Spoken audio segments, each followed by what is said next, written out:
You just heard Mr. Crowley by Mr. Ozzy Osbourne from the Blizzard of Oz record. This is the Proto-Metal Countdown, number 2, 1980, the Requiem Metal Podcast.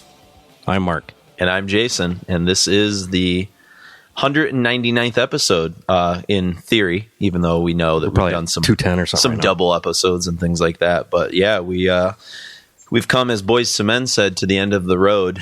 We're getting real damn close. This is the second, most important proto-metal year, according to your humble host's opinions, composite it and things like that. And it's cool. But like I think I said at the beginning of the 1970 episode, it's going to be, it's a lot of work to put these things together.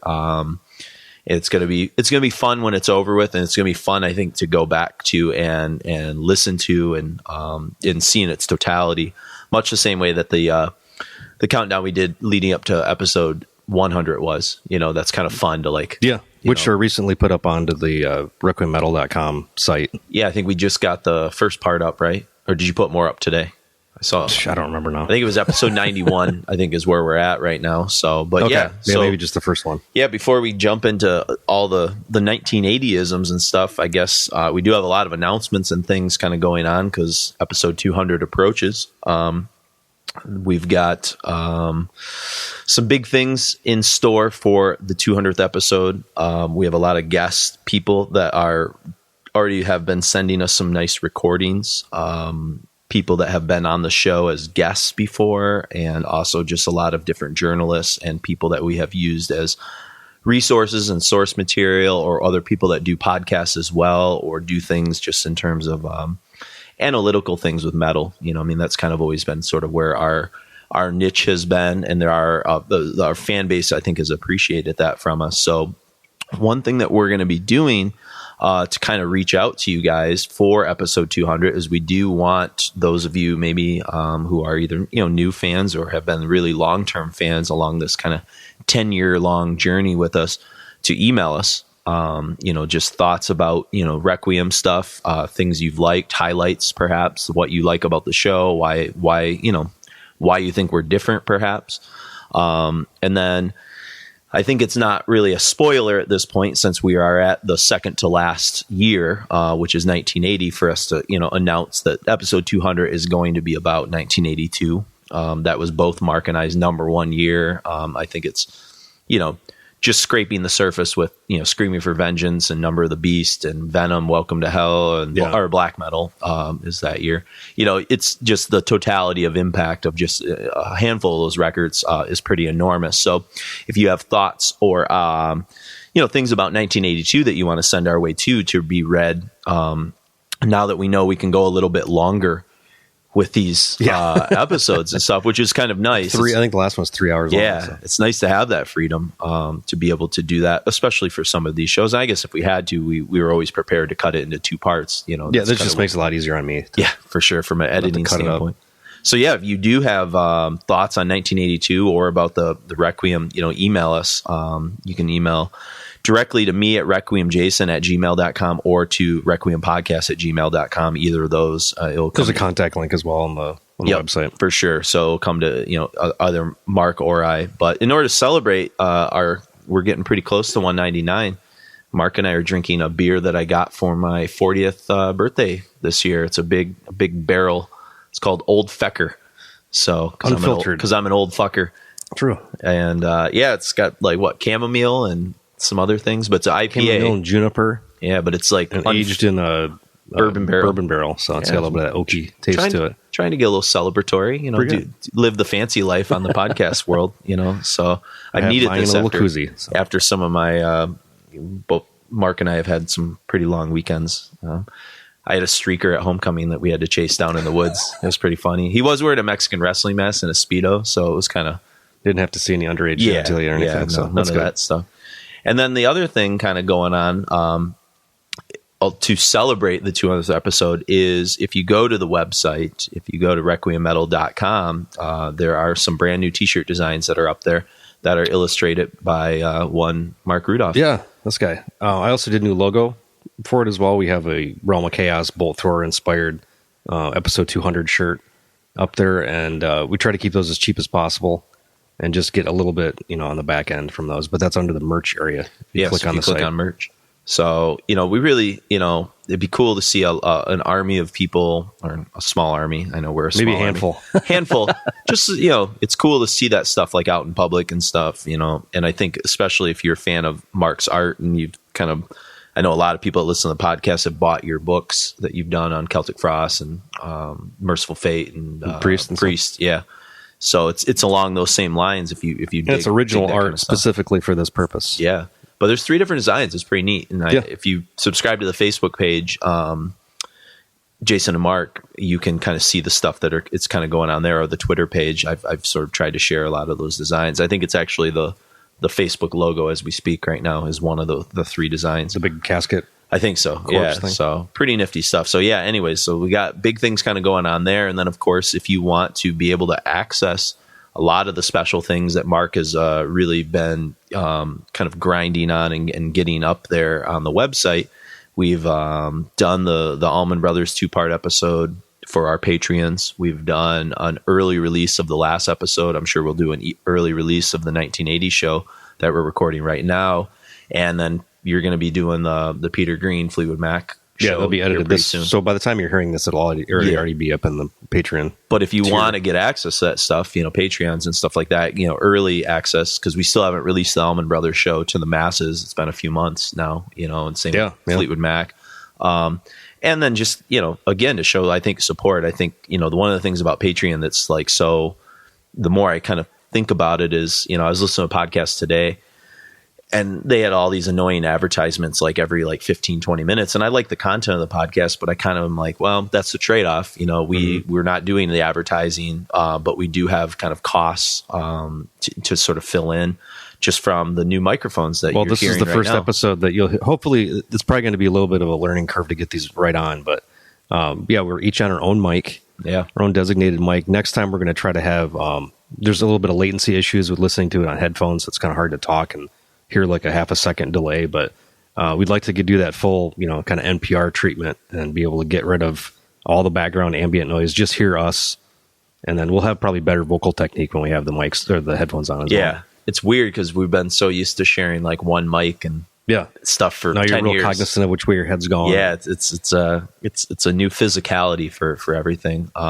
But speaking of Patreons, which by the way, if you do want to sign up to I think support what I think is especially the work we've been putting into these episodes, these last 9 episodes is it's a lot. It's more than what we've done for some of these average, episodes where we just take an album and kind of talk about it a little bit. It's a lot of research that goes into this. Lots of listening, lots of sifting. I've had to go through a lot of different books looking for, quotes that could be potentially really useful to some of the bigger perspective analysis of these years. But you can go to www.patreon.com/Requiem podcast, or you can access the Patreon link off of the website as well. Mm-hmm. And we do have a couple of new Patreons to announce from the last episode, a couple of mighty Raven Dark Warriors there. Nice. Kyle Doman and Michael Thote, I think THOT, so Thought or Thote. And I know some of the Patreons have been emailing us already to have stuff read on the 200th episode. And so, you don't have to be a Patreon to do that. We're kind of opening that up to everyone. We'll see what we get. I know a lot of other podcasts that I listen to do stuff like that on a regular basis.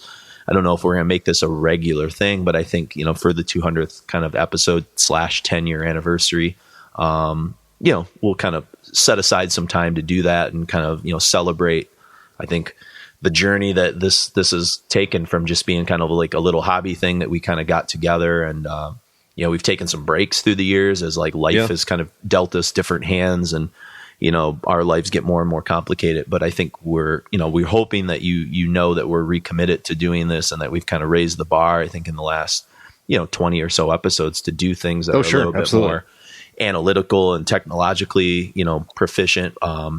If you go to that website, I know that was a big thing for a while, was access to some of those old episodes. And we're almost caught up to Mark's been on a marathon the last while. So we were up to episode 91. So you can get episode 1 through 91 off of the website. And then I think episode 152 and up, you can get just in the regular iTunes feed. Yeah. So we've just got that little missing gap there that we'll be filling in. It'll probably be pretty, making some headway as we get towards that 200th episode. So, and then, of course, the long-term goal we'll see is to maybe shift all of that over to a new hosting site so that maybe it will all be able to be downloaded in iTunes. Ideally, I would like to have one RSS feed for everything and not have to worry about this old host and whatever their whims are and change. Like at least with Squarespace, we have backups. That's another thing. I want to get all this stuff backed up because I've got it backed up 2 places, but house burns down. It's scary. Shit, all that stuff's gone. I know, and it's the thing I'm going through right now with where the countdown that we do on Twitter and Facebook semi-daily. It's been hard with school starting back up again to get into a daily routine. But, I have all those playlists that I did on iTunes, the 4,500 song countdown, and my iTunes kind of took a dump. So I have all of it on an iPod right now, and I have it all printed off in order. So I know what that stuff is. Got it down there too. Yeah.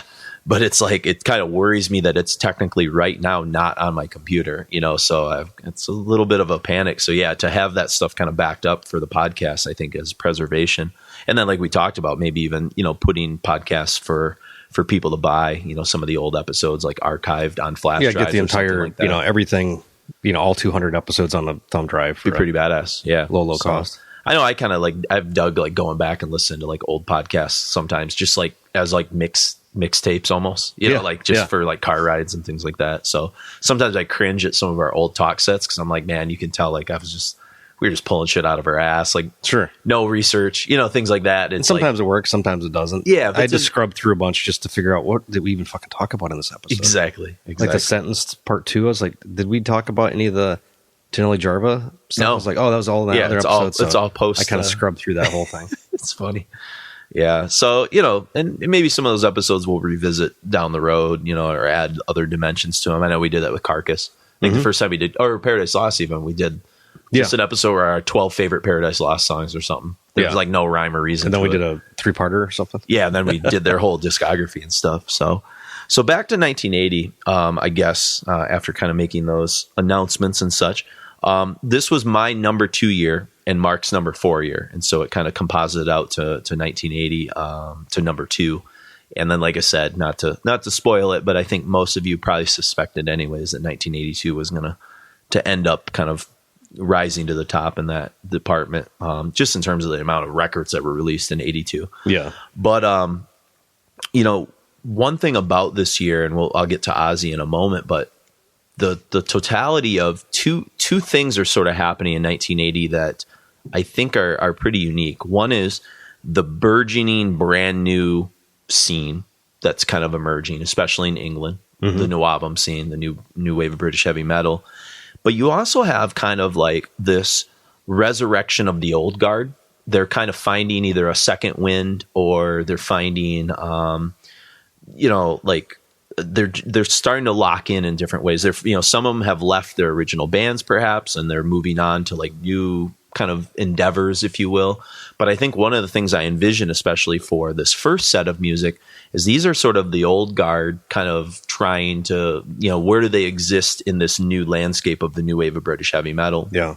I mean, would you agree that all of these bands, the new wave of British heavy metal was definitely rubbing off on them or re-inspiring them maybe, or reinvigorating them? Or, yeah, I don't know about how much it inspired them, but at least they weren't hot shit anymore. Like, they had to, like, scurry to, like, compete. Yeah. Anymore. Kind of lit a fire under their ass a little bit. I know, like, Halford, I've in my research, I've been reading a lot of quotes from Halford on how he viewed, like, the new wave of British heavy metal. And, I mean, he was really inspired by it because he kind of felt like they had been, you know, alone floating out at sea. And it was nice to like have like a fleet suddenly of other people that were, you know, aimed in the same direction as you. Yeah. You know? I know Ian Gillan didn't give a shit about a lot of that stuff. The new album and stuff. he was notoriously dismissive of a lot of it. I mean, the reason he cut his hair originally was because Bruce Dickinson's, like, there's some correlation between the two of them as far as vocal styles. Huh. Like, he didn't want to look like Bruce at all. Yeah, and it's funny how like he was a drunk back then too. Though. Yeah, that's true. He was a mess. Self admits he was pretty hard to deal with. Which is interesting because he ends up going and joining Sabbath for what a lot of people think is their most like caustic, heavy record they ever did. You know, which is Born Again. You know, and that might not have been an apocryphal story or not, but he's basically said he just went out to drink, you know, some pints with Iommi, and his agent called him the next day and said that, so you're singing on the new Black Sabbath record, huh? He's like, oh shit. Oh shit, I agreed to it. So he was kind of and he didn't even when he toured on that record just for part of the tour and ended up canceling it because he was having issues like singing the other songs, remembering him. He said he made a big book up, like a laminated sheets of the lyrics and lyrics, because there's so much to all that the old stuff to remember, and he put it right up on the front of the stage by the monitors, and he didn't realize how much dry ice was in there, so he couldn't see shit. Oh my god! So he'd have to keep ducking down and trying to get it. But he said it was the tour was a mess. Yeah, I've been watching there's a bunch of BBC Deep Purple documentaries on YouTube. So I just picked up on my way here to Mark's house, was where we're recording down in Detroit proper, pretty much Hamtramck, pretty much surrounded. Yeah. I stopped at a record store and picked some things up. Got some new Celtic Frost reissues that are kind of tough to find on CD elsewhere. And I picked up the Pop-Off book on the early years of Deep Purple. So it'd be kind of interesting to crack that open at a certain point for some research stuff. But, you know, when you talk about resurrection, you know, I think Black Sabbath obviously is the band that you're kind of centered around. We talked in the last episode that they're, definitely credited as for sure the progenitors of heavy metal. There might be some others that were kind of part of that equation, but for sure there's no debate on They're them. the number one, without a doubt. And to kind of watch them crash and burn in the late 70s as, like drugs. I mean, speaking of Ian Gillan and problems there, with Ozzy and Heaps Bill of cocaine, Ward, everybody's done. Bill Ward's a prodigious alcoholic at this point. Mm-hmm. I'm sure Tony and Geezer, were doing their fair share of a lot of crazy stuff. They're definitely, everybody in the band was like cocaine, cocaine, cocaine, and then Ozzy and Bill were both the big time boozers plus cocaine, yeah. And everything else, yeah, for sure. And so so you look at like that moment and kind of metal history, and what a shock it must have been for when Blizzard of Oz came out, and we'll get to Heaven and Hell in a moment. And just that these two people, or these two bands or band members, whatever, I can't think of the right way of describing it, these group of individuals so intimately linked were able to sort of march off in these kind of different directions and kind of like rediscover themselves. It's I can't think of another instance where they were both as successful. Like Dickinson splitting off from Maiden. Maiden suffered. Dickinson suffered until he started doing the collaborations with Roy Z. Yeah, and doing like Chemical Wedding and stuff like and Accident of Birth and stuff. Yep. But I can't think of another instance where a frontman went off and did a great album, and then the band he was with for 10 years up at that point, at least, yeah, it went off and like had a rebirth on the level that it's like as good as anything they've ever done. Yeah. I mean, re-identify, like kind of rebranded themselves to some degree. Yeah. Too. Yeah. In a lot of ways. I mean, so that's what's like, I think when you put that in historical perspective, that's what's so mythic about, I think, albums like Blizzard of Oz and Diary of a Madman is that, I mean, Ozzy was such a lost cause. I remember hearing in a documentary that we watch in my rock class, the 7 Ages of Rock BBC thing, where they call it in the documentary, and it's not all the episodes are not about metal, but they call it the greatest comeback in the history of rock and roll. They refer to Ozzy's comeback, that like he was the one guy, like he wailed as a singer. He's not known as a great vocalist. He wasn't the guy writing the music, what would even indicate that he could do anything beyond Black Sabbath? There's like no other than his namesake. And even then his namesake was so soiled by 1980, it was just such a random occurrence that, you get, their manager, Black Sabbath's daughter, kind of picking him as like a pet project and saying like, I'm going to make my reputation off this guy and see if I can, figure some shit out. They see Randy Rhoads in Quiet Riot and they're like, This is the guy we need to get him. And they get a couple session guys in there on bass and drums. I wondered how much Sharon had to do with it and how much Ozzy had to do with it, as far as like the overall, like the Prince of Darkness vibe and that kind of like Hammer horror theatrical thing, because it's kind of, for that era, it's kind of brilliant. Nobody else outside of Cooper was doing it, but he didn't do it to that level. And that's the reason I picked Mr. Crowley, is I think this is a song that's, it's one of the eeriest songs of that early Ozzy era, the unsettling atmosphere of the keyboards and different things like that. Just the subject matter. The subject matter Crowley, alone. Yeah. Aleister Crowley. And I think, Rhoads was such a instrumental like songwriter with Ozzy. The more I read about them, they really did bounce a lot of ideas off each other, and Ozzy would sometimes challenge Randy to go back and try a solo differently, and he might not have been able to speak like the musical language, but I think Ozzy's a feel guy. I think he understands kind of like the feeling of like music in a way. Well, I think that, I don't know if we talked about it last episode or not, but how Geezer would talk. He would basically they just sit there and jam, and Ozzy would make noises and sometimes say words. You were saying maybe we were just hanging out and talking about it. Then he would like, he'd take that medal or vocal melody and actually he'd come up with lyrics on top of it, and Ozzy would tweak it sometimes, but he definitely gave him a lot of credit for coming up with like the weird vocal lines for sure. Not necessarily lyrics, but just kind of the wailing, like just kind of how he, for sure. And I think the older I got, the more I kind of appreciate like Ozzy's approach is just completely different. It's not completely like instinctual. Yeah, exactly. And I think one of the things about like a song like Mr. Crowley is you kind of were talking about the imagery. in a way, I think one of the themes in of like the 1980s, you know, and this is obviously the year that kind of kicks that off. I think one of the things you got to remember about that era is the moral panic that sort of happened. Yeah. And in a way, he's the poster child of it. And this is sort of the beginning of that great run.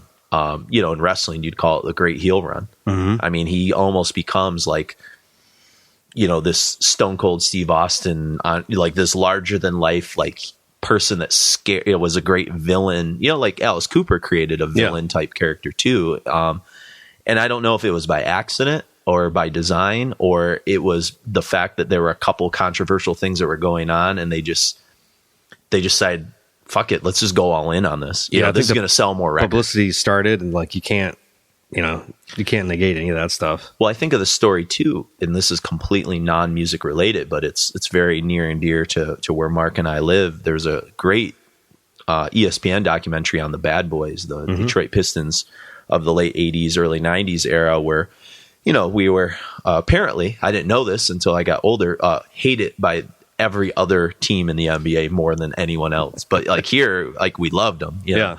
And it was because of the thuggery and things like that. And there were some things that they're interviewing Isaiah Thomas, who's has his own issues and has gotten himself in a lot of trouble through the years. But they're interviewing him about some, he made some disparaging comments about, you know, Larry Bird only gets attention because he's white and all this. And it just really created this like, uh-oh. And Isaiah said his teammates decided to come full support of him. And then they knew that they were like the Raiders. They were like the Pirates. All of a sudden, everybody was going to hate them. And they said, you know what? If they're not ever going to like us, why keep trying to like kiss? Let's just go all in on being the villains. And like, let's just make it our identity. Bad boys. You know, bad boys. And then we, you know, it just did it. And I feel like Ozzy sort of did that in a way. And, he did well with it. Obviously, I was scared of Ozzy Osbourne as a kid because I think I knew I was supposed to. And maybe my mom told me I was supposed to. I wasn't, because I saw him on the Muppets. Oh, really? That's funny. Yeah. When, in the 70s or 80s? I think it was in the early 80s on the Muppets. So it was like before, like he pissed in the Alamo and some of that kind of stuff. I think so. Before the bat got, bit off or anything. That's weird. He might have been counting with the count. I could be completely making this up, but I remember so many weird people being on the Muppet Show. You know, Vincent Price and Alice Cooper, and even on Sesame Street, sometimes you did get some kind of random people kind of showing up and stuff. So so there's not a lot to say about Blizzard of Oz and Mr. Crowley. It's a song most people know, but I think, you know, everybody's heard exhaustingly like Crazy Train and some of that stuff. And, you know, you forget how good Randy Rhoads is. Sometimes the solo work in even this song is just like, it's profound, you know, and it's sad to not know what he would have done, you know, even if he left Ozzy and went and played with other guys down the road. How old is he? Was he in the 27 Club, or is he He's more not in the 27 Club. He's either just like a little bit younger, or a little bit older. I've looked before, but yeah, he's not quite there. But, and then of course, you know, going from Ozzy, the other band we talk about that's intimately linked is of course Sabbath. I mean, what do you say about Heaven and Hell and Dio and this, you know? I mean, it's a whole other band, really. I mean, at this point, I think Ronnie was doing most of the lyrics. Yeah. Geezer might have done like a couple things here and there, but it kind of completely changed the look of the band, the whole like the fantasy idea elements. around. Yeah, it brought that, you know, definitely the Ronnie's fantasy elements, but not in like a rainbow way or a, you know, solo Dio way where it's a little bit more, you know, sword and sorcery kind of shit. Yeah. This is more like weird, like Jordowski, post-apocalyptic, weird, some spiritual sort of aspects too. Yeah. You know, Children of Heaven or Children of the Sea and stuff like that. Yep. But just from a sonic perspective, everybody feels like more inspired. Yeah. Like it's insane. I mean, Neon Nights, the song that we're going to open up the next set with, I mean, it just sort of like has this immediacy. It's very, it's like a punch right to the punch to the face as soon as it starts out, you know? And then you had songs like this on like Mob Rules had this kind of same kind of vibe to it too. You know, where like there are some songs that kind of just like kick you right in the face right away.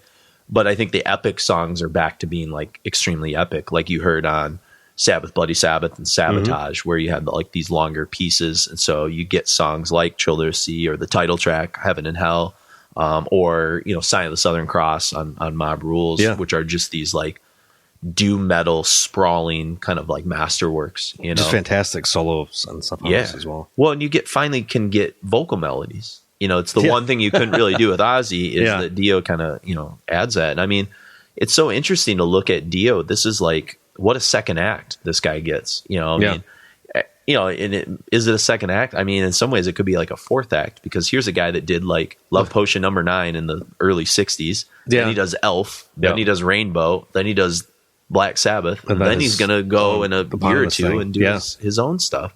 I mean, that's incredible. It's a pretty good career. Yeah, I mean, we were just talking about Ian Gillan, and then coming back and doing Dehumanizer. Yeah, and the Heaven and Hell record before he passed away and stuff like that. So you've got, it's to me, like, what I think is so interesting about Heaven and Hell, and maybe you can comment on this too, is I had never heard Sabbath be this contemplative before, and maybe that's what you're kind of talking about, like there's just a sort of a, Heaven and Hell is such a contemplative song itself, and like just well, it's almost like a concept album to some degree. It's more focused thematically than anything else they'd ever done at that point. For sure. I don't know how much of that is them really trying to like show that they can do something different. If it's the Dio influence, I know some of their relationship, the stuff that I've heard, they're kind of tumultuous at times. It was pretty caustic at times, yeah. But I don't know if it was like, okay, here's Geezer and Tony are coming in with songs, and then Ronnie's doing this thing, or if they're.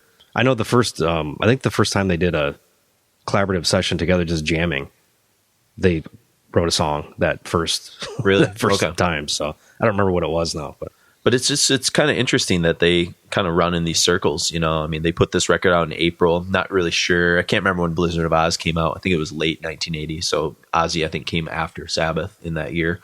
But I want to read a quote, and it's a book we'll turn to quite a bit in this episode because it really fits with the spirit of the times. But it's from a guy we've used a lot for these, especially these older episodes, because I think he does such a great job of the history of like 60s, 70s, and like the first half of the 80s stuff, especially. Like it's kind of his era. That's for sure his era. And that's Martin Popoff, and it's called Wheels of Steel, The Explosive Early Years of New Album. And this is a quote from Neil Kay, who was the DJ at the Soundhouse, which is where a lot of the famous Soundhouse tapes from Maiden. Yeah, but it was also like the only club that would have metal nights and stuff, and that's people where they air guitar and stuff like that. Yeah.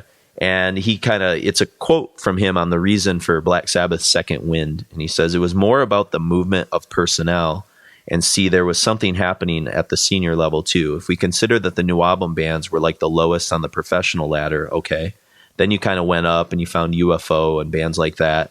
Then you climbed above that and you had to look at the family tree of bands like Deep Purple, very seminal, very important band. Black Sabbath, probably the first heavy metal band truly the world ever knew. But here's the big but. They sounded exactly the same to me on every album, perhaps except Never Say Die, until Ronnie James Dio walked into the door. And Ronnie James Dio came from Rainbow, which came from Purple. He changed Sabbath. The old Sabbath fans hated it because it was Americanized. It was melody. It was all the stuff I loved, myself, personally. That was Black Sabbath that I loved. The fans of original Sabbath didn't like it very much. It was still heavy, but it was far too commercial and American melodic chord progressions, vocals, and all this sort of stuff. But I don't think the new wave did that. I am convinced the new album did not do that. It's Ronnie James Dio. If you put Ronnie James Dio against Ozzy, it's a waste of time. I love Ozzy. It's like Lemmy. These people are gods of rock and roll and heavy metal, but it is by virtue of character, not vocal performance. It's outrage. They're this, they're that. They chew the heads off bats, ride Harleys, and kill people with their breath, especially after drinking session. That's cool, but it ain't the performance on the stage. Ronnie James Dio is a classic, was a classic, absolute, top-of-the-range vocalist. He had a weapon in his throat, and he knew how to use it. Ronnie probably had to write a lot of that stuff. I mean, it's heavy. Yes, it is. But I mean, my God, how often did you ever hear the members of Black Sabbath play like that? Until Heaven and Hell, it wasn't in them. So it's kind of a interesting quote. You know? And it kind of brings to light some of the, I think the points we were kind of making is it's almost like a mock, it's like Mark II Black Sabbath. Yeah. It's a completely different band in a lot of ways. So, so there were a lot of bands from this old guard, not just associated with Sabbath, that were, trying to, kind of weave their way through a lot of this stuff. And the next kind of band that we'll sort of get to in this first set after Sabbath is Judas Priest. And we talked a lot about British Steel when we did those 3-part Priest episodes. But certainly British Steel is it's the mainstreaming of Priest, right? I mean, it's kind of them sort of creating a radio-friendly persona, but still kind of being tapped into their past, but looking kind of more towards the future. Yeah, like modernizing kind of doing the AC/DC and cutting out all the fat, getting right down to what the essential, what do you need in this song to make it work? Yeah. More pop sensibilities than the proggy stuff that came before. I think so too. And I think that even though like this is not like it's not like a full revitalization of the band, or it's not even like completely connected to no album directly, but I think even the title British Steel, I think that's like that's a cool name for 1980, because in a way it's an announcement that like I said, that they're not alone, that there's a scene now. Like it's also we're coming at you, taking the Birmingham steel industry and kind of flipping on its head a little bit. Like, well, we got out of, the industrial, north. Sabbath came from, and Priest. Yeah. Like this is the new British steel. We're not making this, we're manufacturing heavy metal now. Yeah, that's true. And it's, the razor blade on the front, there's a sharpness to it. It's not, It's not sloppy. And when I was younger, I always, because I didn't, before the internet, it was hard to find out all this shit. Yeah. But I always assumed that Judas Priest and Iron Maiden were contemporaries. Like, I thought they started at the same time. I didn't really know any different. And then hearing later on that they were kind of the, the godfathers of the whole thing. It turns out, yeah, exactly. Exactly. And the song we're going to play, The Rage, this is a song you picked out. Yeah. I think they were playing this live on their last tour. Did they maybe not this time, but the previous tour. Okay. Yeah. It's just kind of an oddball. I love the Ian Hill bass line. It's kind of like a funky kind of thing. Very similar to anything else that he ever does, but it's like a little bit more up in the... Yeah, sure. Even the riff, I think, is like kind of... it's almost a new album type riff, in the song, which kind of fits with the theme of this episode. You know? And the soloing's fantastic, obviously. As always. Very tasteful. I think it's pulled back a little bit from the soloing you heard on the previous Priest records, but whereas I think they'll kind of be subdued on this record and Point of Entry, and then I feel like Screaming for Vengeance and Defenders, they kind of like spread their wings a little bit more, a bit. So more confidence almost. Yeah, I think so.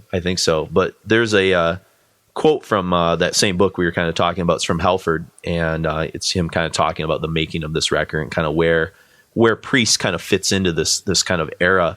And he says, one of the wonderful memories that I think we have about Judas Priest in 1980, because here again, we have to start of a new decade. You look at what happened in 1980 alone with all the other releases that were happening. It's a remarkable year. It definitely is that new wave of British heavy metal moment.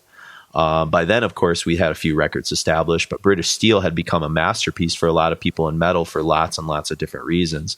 But I think in terms of the band really truly making a defining sound, a statement of this is who we are in 1980. That we at least had found the look and the imagery. It was kind of filtering around and hell-bent for leather to some extent, but I think by the time we were British Steel, we got it. We knew absolutely everything about who we were, what we were trying to do and be. We knew there was still a lot more to do, but that was just a great start to an incredibly important decade in metal, 1980. United is in there, and it's a mix of all these great songs, Rapid Fire, Steeler, Grinder, Breaking the Law, Living After Midnight. Every track has something really important to say about the concept of metal and what we were thinking about metal in terms of music and messages in 1980. So I think that's, like I said, it's like a perfect encapsulation, Yeah. And I think that's why this year is so powerful. You look at, just look at the totality when you say Blizzard of Oz, Heaven and Hell, British Steel, Ace of Spades, like right there. Let alone the debut of Iron Maiden, you've got the debut of Def Leppard, the debut of Saxon. Two great Saxon records. Their debut was in '79. The list keeps going on, and we're going to be obviously highlighting those. Angel Witch, Diamond Head. It's just such a fruitful year. And even though, and we'll talk more about this in the next set. Even though like no album had been like kind of like brewing for like 78 and 79 and stuff, this is really where like it exploded. Yeah, all the bands start releasing those records and stuff. So, and then we come to Motorhead, old standby Motorhead, just been kind of sitting around watching what's been going on since 77. Yeah. How do you fit them into this equation? Because I think Judas Priest more naturally fits maybe into no album a bit, but Motorhead never thought they were. But you can totally see from a sonic perspective that, especially, the speed, the drum speed, the aggression of the whole thing, it fits. Just not, but they just have a rock and roll veneer as far as lyrics and, their kind of image and everything. But What do you think it is about Ace of Spades that seems to be the breakout moment for them? It's because it's not my favorite Motorhead record, but it seems to be the Motorhead record for most people to start with, or it's like the Kind of Blue from Miles Davis of Motorhead. Maybe because it's more immediate. You think that's what it is? That's immediate. It's consistent. Yeah. Do you think it was the touring that they were doing too around this time, that they were doing a lot of heavy world touring that became like that could have been, because I had no idea who the hell Motorhead were until I heard Metallica talking about them in the late 80s. Yeah, that's true. That's true. I mean, I think I saw Lemmy on like things, but I didn't really associate who he was or why they were important. Yeah, because like in 90, maybe 91 or something, I was pretty big into Motorhead at that point, and I remember seeing him on the Young Ones, that old BBC show. Where they're going to do laundry or something. He shows up and starts playing it. But I didn't realize like how much of a kind of a cultural touchstone he was at that point. Well, especially in England. I mean, I think it's weird to think that even though Motorhead was kind of like underground in the US, this album hit number 4 on the charts in England. Yeah, their chart it's totally different than. Yeah, I mean, Napalm was charting above the Pixies on the indie chart when Scum came out. And I think that was. I don't even think this was the indie charts. I think this is just like the main rock charts. Like the Ace of Spades just really blew up. The title track was huge. Got a great quote from Ian Christie, who wrote a book. I don't think this is in that book, but he wrote a book that's called Sound of the Beast. Yeah, and then he also does some stuff. Is he associated with Bazillion Point? Right? Yeah, he's the publisher of Bazillion Points. He has a show on Sirius XM as well. They do a lot of like historical Bloody Roots. Bloody Roots. And he said about Motorhead, he said that this is the most essential of its early speed bursts, revealing the secrets of Lemmy's immortality with tales of sexual conquest and life on the road. That's kind of the spirit of Ace of Spades. Is like it's that record. It's like it's a party album that kind of knocks away all the bullshit that like Van Halen was talking about. Yeah, for sure. Yeah, this is how you really party. This is how you really exactly. You need whiskey. You got to inject stuff and you need in hot your veins. chicks. Yeah. I mean, I think Van Halen had the hot chicks, but I don't think they did like the. But this was also, they were dangerous. This is like what you could expect at like a motorcycle club. Well, I was going to say the biker aspect of it. Yeah. And what's funny is this obviously had a huge influence on hardcore and punk, but also thrash. Of course. And stuff. And they were that weird kind of crossover band. And I think the song we picked out, "The Chase is Better Than the Catch." I mean, I think it's got to be one of his best, like bass kind of like riff, kind of like this grinding bass drive. Yeah, the bass is almost kind of leading the song. Yeah, the guitar kind of dances around it, and plus, it just seems like it's fucking Jerry Lee Lewis lyrics or something. Yeah. It's like a classic like 50s rock, but a little bit more a little risque. Edgy. Yeah, exactly. Like you said, it's that party spirit, but like edge. That harder edge.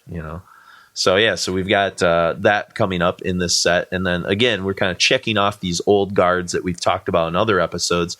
Ian Gillan, who we were just talking about, he's doing some solo work with his own band just called Gillian. Super successful at that point, which surprised me because I didn't really hear any of that stuff. No, it doesn't show up on much classic rock that I know of. No. And what's funny is I've gone back and listened to Glory Road, which is the record that he released this year, and the song we're going to hear is called Are You Sure?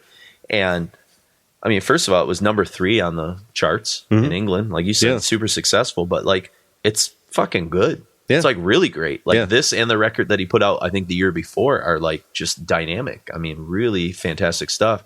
Shows off more of his kind of, I think, range necessarily than he's doing in Purple. Yeah. And I don't know, I can't remember who's playing guitar. I forgot to look, but the guy that really, to me, is the highlight of this song we're going to hear, Are You Sure, is John McCoy, who's the bass player. And some of the stuff he's doing on this is just like, there's almost like a funk quality to it, but it's not like embarrassing, like white, like people funk, Yeah, he always had a little bit of a weird soul edge to him. Which is, I think, why maybe it was so easy for like Coverdale and Glenn Hughes and those guys to kind of come in and pave that kind of soul kind of next phase of Deep Purple a little bit, because I think it was already there was some kind of roots of it a bit. Well, and then on the second record with the Mark III lineup, they completely took over, and was that Blackmore's Stormbringer? pitched. I was pissed.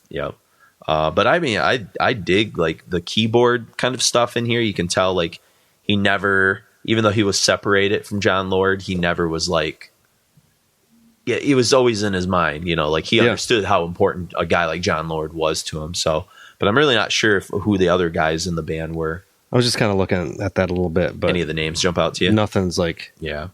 I mean, John McCoy had played with Ozzy at one point. Okay. He's a great bass player from what I've heard on like this and other songs on Glory Same Road. with Bernie Torme, the guitar player. Oh, yeah. He's lead vocals on. He was with Didn't he do Atomic stuff Rooster as well. Okay. Did he do stuff with Whitesnake at one point? I'm not. Isn't there a Bernie guy in Whitesnake in that like late 70s, early 80s? God, I don't know. I don't know that lineup at all, except for because John Lord was on He's on a couple. Yeah, he's on a couple. He might be on the one that was because released. Purple was basically gone for a couple years, then got resurrected. Yeah. So, but yeah, I'm not sure. But yeah, anyway, so Ian Gillian's still doing strong. And then we go to the last kind of guy who's a refugee from some of these early mid 70s kind of era. And that's Michael Schenker. And, he left UFO in 79 with the Strangers in the Night live record. And then he did some stuff with his brother on Scorpions Love Drive that year. And then he decides to go full force and go solo. And he releases his first record just titled Michael Schenker Group. And it's fantastic. Those first 2 or 3 Schenker stuff that I've sort of accumulated, I think I always heard the late 80s stuff, and it's like not great. It's pretty like cheesy and it's a little AOR-ish. But man, these first 2, like I'm telling you, like it fucking smokes. Well, and speaking of Deep Purple, Don Airey, who's the current he's been the current Deep Purple's keyboardist since like 2005. Oh yeah, okay. He does keyboards on this, and then it's produced by Roger Glover. Oh, on the Gillian? No, the Schenker. Oh, the Schenker. Yeah. Oh, no shit. Yeah. Oh, okay. That's awesome. Yeah, I didn't know that. I have this record, but I guess I didn't make that connection. But yeah, so I mean, this is what Schenker decides to do to kind of resurrect him and give him, so that's a real big theme of obviously this first set is bands kind of either that have been around for a while, kind of refocusing themselves, and it's like rediscovering you said, or kind of reinventing what themselves. they're doing, yeah. And Armed and Ready, the song we're going to hear, it's a pretty similar riff to, and this is a song you probably would know a little bit better than me, but Hooks and You from Maiden. Yeah, it's got that same kind of riff, and you can more definitely sleazy hear rock vibe, more sleazy rock vibe. Sleazy, yeah. yep, and a lot of Judas Priest like Sinner, kind of in this song as well. And his leads are just rip. I mean, he is, he's at peak form. We played Love to Love in 79 where he just kind of like tears off solos and all over the place. So he's in like just fit condition, he's got a lot of like, I wrote down molten enthusiasm. You can just tell this guy is excited to shred and do this cool stuff, but he's still writing good songs. I think the danger of these Guitar Hero type figures is sometimes they kind of like, it becomes more about maybe technique and execution and less about like kind of just good songwriting sometimes. That was always my problem with Steve Vai. He could do a good solo, but he couldn't write a song to save his life. Tough, yeah. Or at least it didn't interest me at all. It's hit or miss. Like the Passion and Warfare record, like I've heard some stuff that I like on it, and then others things where I'm like, the technique's great, but I like him better when he's with people that are like guiding his hand a little bit or something, Yeah, I think he's better in a contributor role than in a leadership for sure kind of role. Yeah. But I mean, this song, Armed and Ready, I guess I didn't know, but this showed up on Guitar Hero, which is cool. I mean, like it's cool that like weird songs like this that get exposure to like a next generation or something like that, so. But yeah, so let's get into it because we've got, like I said, a pretty good set here of some of the oldies but goodies kind of classic dudes. We got Black Sabbath, Neon Nights from Heaven and Hell. We got The Rage from Priest from British Steel. We got Motorhead's Chase is Better Than the Catch from Ace of Spades. Are You Sure from Ian Gillian from Glory Road. And then from the self-titled Michael Schenker Group, we have Armed and Ready. Enjoy.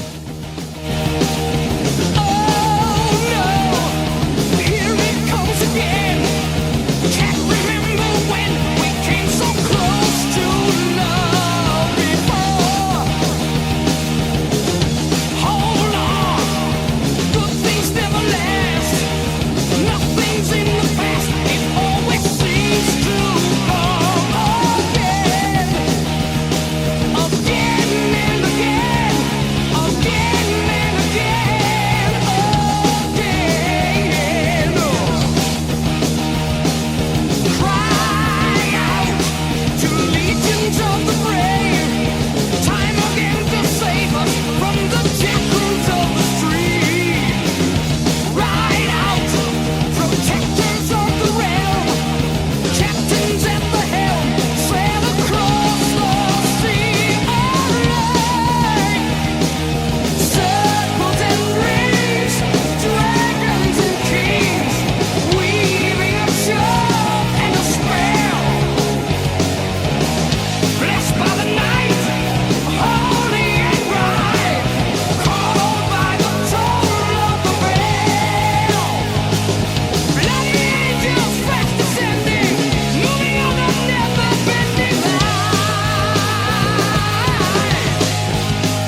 All right, that was MSG, Armed and Ready.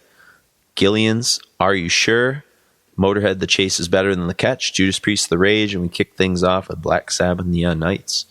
And we did, I think, our longest talk set. 47 minutes. That we've done before. So, yeah, every time we just keep kind of up in the ante. Couple other records that came out that worth mentioning that we probably won't play that kind of fit into some of what we were just sort of talking about. Rush's Spirit of Radio came out this year. That was kind of, I think, the ramp to their kind of commercial ascendancy in a lot of ways. That and Moving Pictures, which will come out in 81, I think. Moving Pictures. Yeah. Those are kind of big records, White Snakes, Ready and Willing. It's a pretty fantastic record. That might be one of my favorite of that era, from start to finish. I think that's got Fool for Lovin' on it. Yeah, they're going to be re-recorded later on in the self-title. So that's a kind of another old guard band, kind of, that's still kind of chugging along. And speaking of rediscovery, even though it's not really one of my favorite records, because I much more prefer the Bon Scott era, I mean, I think you have to kind of talk about the fact that, Bon Scott died in, I think, February, froze to death in England, 1980, and then AC/DC puts out Back in Black that same year, kind of a, speaking of resurrections, like who would have thought that they would have been able to replace the vocalist so quickly, and be bigger than they ever were before. Yeah. And the guy that got Brian Johnson was from a British band called Geordie, I think from Newcastle, because that's what they nickname people from Newcastle, is they call them Geordies, Gordie or whatever. What is that? It's just like a slang term. It's like I don't know. It's like a British people love Liverpudlian nicknames. Yeah, probably out of any other culture, they just adore. They kind of own their cultural community nicknames. Another record that kind of came out that sort of locked in a little bit to the new album thing was Budgie put out an EP that was like probably the most heavy metal thing they had done at that point. It kind of like gave them a second wind. It's called Vomiting On. I don't know much about that one. And I think they put a full length out later that year too, but that was like kind of the thing that kind of kicked them back off. And then Girls School released I think this is their debut, Demolition, which ends up having that song Race with the Devil, which also Judas Priest covered. Okay. Both, that's from a band from like 1971 called Gun. Yep. Which, so anyways. And then one last thing that kind of is a connection to the old guard bands from the 70s is in September 1980, John Bonham dies.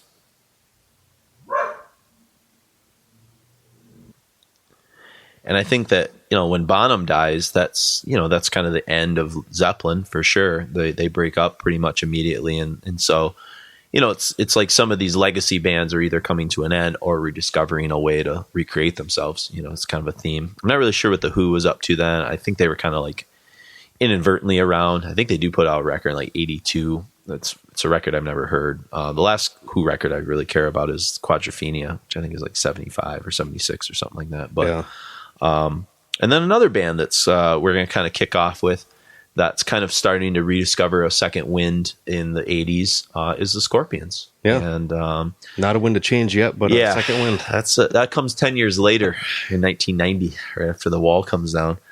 And Animal Magnetism it's a weird record. I got a quote from a Scorpions book from Rudolf Schenker where he kind of talks about how kind of weird the record was, how they're kind of rushed to record it, and they like it, but they also know there's like some kind of problems with it. But I think that a song we're going to play off of it called Make It Real, the song itself, and I think Animal Magnetism is a weird transition record for them. It's kind of a perfect mixture of like the two eras that they're sort of trying to like bring together, the Uli era from the 70s and then this kind of more commercial aspirations of the 1980s, which you're going to get more stripped down and polished. And because right after Animal Magnetism, you're going to get Blackout and Love at First Sting, which are like just gigantic records for them. You know? And you hear it in the kind of the verses. There's this kind of like commercial, kind of like simple, like Scorpions chug that becomes like the chug of the 80s kind of sound. And then, but you also get like in the chorus and in the solos, these very kind of Euro metal kind of like licks, guitar licks kind of happening and stuff. So it's kind of a weird kind of era. I don't know. Do you spend much time with this record? I mean, the thing I like the most about it is the album cover is one of the best album covers. I mean, it's so on the nose, and there's no like really subtlety to it at all, but it's just so fucking hilarious. You see a guy with his hand in his pocket and like a dog next to him and a woman on her knees. Like, just looking up. Yeah. Like, okay, what's happening here? Like, okay, animal magnetism, but then also, there's going to be some oral sex coming up pretty soon. It's pretty fantastic. The title track is kind of like a weird, like doomy song for them too. We didn't play it, but and the Zoo was kind of the big hit song off of it that they played live for quite a while. But Rudolf Hess says, this album, it's a very interesting album. I wish I could try and do like a really shitty German accent, but I won't. He says, it's also one of the albums which is not finished. We came back from the fun of the Love Drive tour, which was over a year long. Then we went directly into the studio and we had a very short time. And then we went on an English tour. In that short time, I think we did a good job. But I think a very important song of the album is The Zoo, which I like very much. It's a classic, no question about it. Lady Starlike, I like very much. I like it very much. I like it very much. And Make It Real, maybe for the European market. So he recognizes that this has more Euro kind of licks. But he says Animal Magnetism is even a great song. It's a very heavy kind of song, and it is somehow an album in between Love Drive and Blackout. I like how literal, like, it's literally the album in between. It's literally the album. Yeah, I know many people like the album very much, probably because it's rare. It's rare, like uncooked meat. We didn't take the time to make something really, really precise. I think that's what some people like about it. But yes, Animal Magnetism was good, but not as good as I thought it could be. Okay, that's fair. So words from Rudolph, and I'm sure he's got to be. I think he was one of the guys that I think we talked about this in the Uli shows. I think he was always like wanting maybe to simplify the band and have more commercial aspirations. And I think you could tell that by his, just the riffs he came up with were simple but amazing. Yeah, for sure. I think his stuff lies more in subtlety than any of their lead guitar players ever. Yep, really wanted to. He put a good backbone, and then they put all kinds of window dressing on it. Indeed.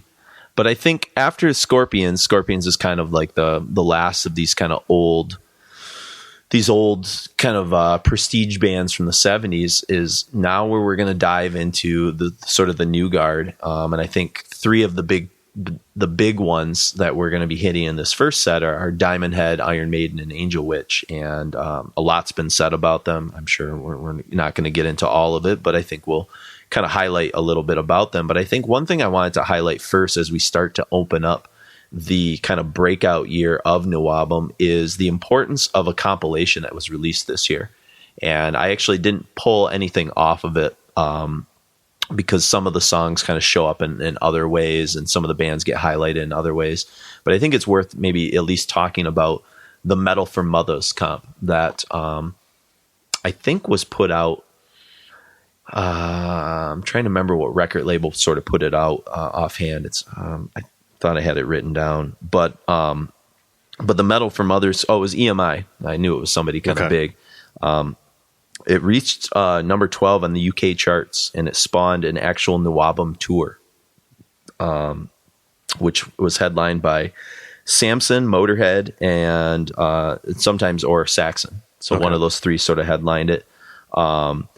Iron Maiden, Sanctuary was a feature track on the album. Like there was, bands like Toad the Wet Sprocket, which later not the one 90s alternative people know. Praying Mantis, Ethel the Frog, Angel Witch, Samson was on there, Sledgehammer.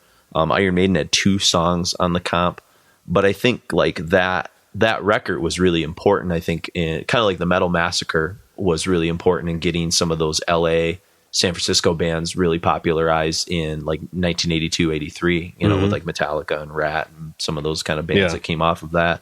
Armored Saint, I think, was on one of those Metal Massacres. So it's, it's something I've tried to track it down. I have quite a few tracks that I've like found, but I'd like to actually own a copy. I've never seen it. It's pretty pricey. Yeah. So it's not easy to find. So if anybody out there wants to get rid of theirs, shoot us an email and let me know. So I'd love to kind of collect it. But yeah, so one of the quotes from Steve Harris about the Metal for Mothers, and then I've got another quote from Neil Kay, and these both come from the Wheels of Steel book. But Steve Harris says we had 2 tracks on there and we were opening side A of the disc as well. So the profile for us was really good on there. And then after that, we went out and did the Metal from Others tour with Praying Mantis supporting. And again, it was just this whole movement going on. It was really quite exciting to be part of this whole thing. Obviously, there were a lot of bands around, Toad the Wet Sprocket and people like that. Strange name. Even I could see Steve Harris saying it, strange name. But there were all these bands, and there was just this whole movement going on. So if you were a fan going to the gigs, it was pretty obvious what was going on. It was this underground thing. But this, for someone coming out, outside coming in, they might not have realized straight away what was going on. It was obviously there, and it was proved when we put that record together and did it really well.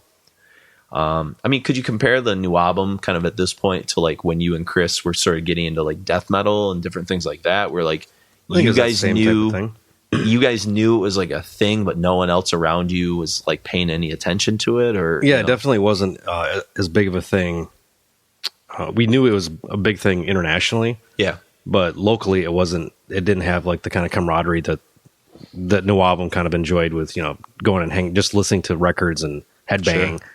Kind of thing. But as far as it was like, we knew this was something, this might be one of the last things music wise that I can as far as extreme music goes, metal's concerned, one of the last really like inventive eras that wasn't somehow, not that new stuff is derivative, but something that was completely like game changing. Yeah. I don't know if we can have that anymore.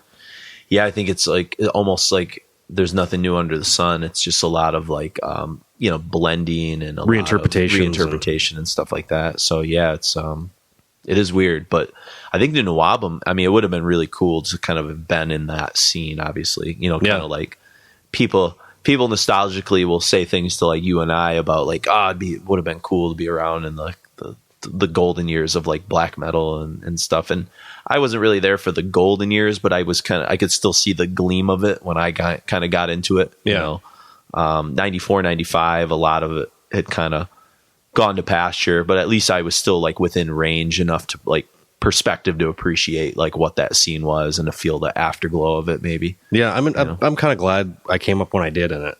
If it would have been a year or two different, it could have been a totally different story. Yeah. If I was a little bit younger, I probably would have been more of a thrash guy, not necessarily would have been drawn to this stuff as much as I was. I don't know. Yeah, it's hard to say. I mean, because I was a little younger and I kind of went through like a thrash and grunge filter to get there, but I got there, you know. So I still think you and Chris would have gotten there. It just would have been just a different perspective on it, maybe, Yeah, or I would have been like, I would have just got into, U.S. bread and butter death metal. Yeah, maybe. Would have been more like a Cannibal Corpse, Suffocation, Immolation guy. Who knows? Which those bands are great now, but it took me years to sort of appreciate them because I kind of had a fondness for like what was so unique about the European stuff. Well, and it brought a different class of not different class. That's probably a bad term, but a different group of people. It was a more aggressive crowd for the death metal, for the U.S. death metal stuff that I really wasn't.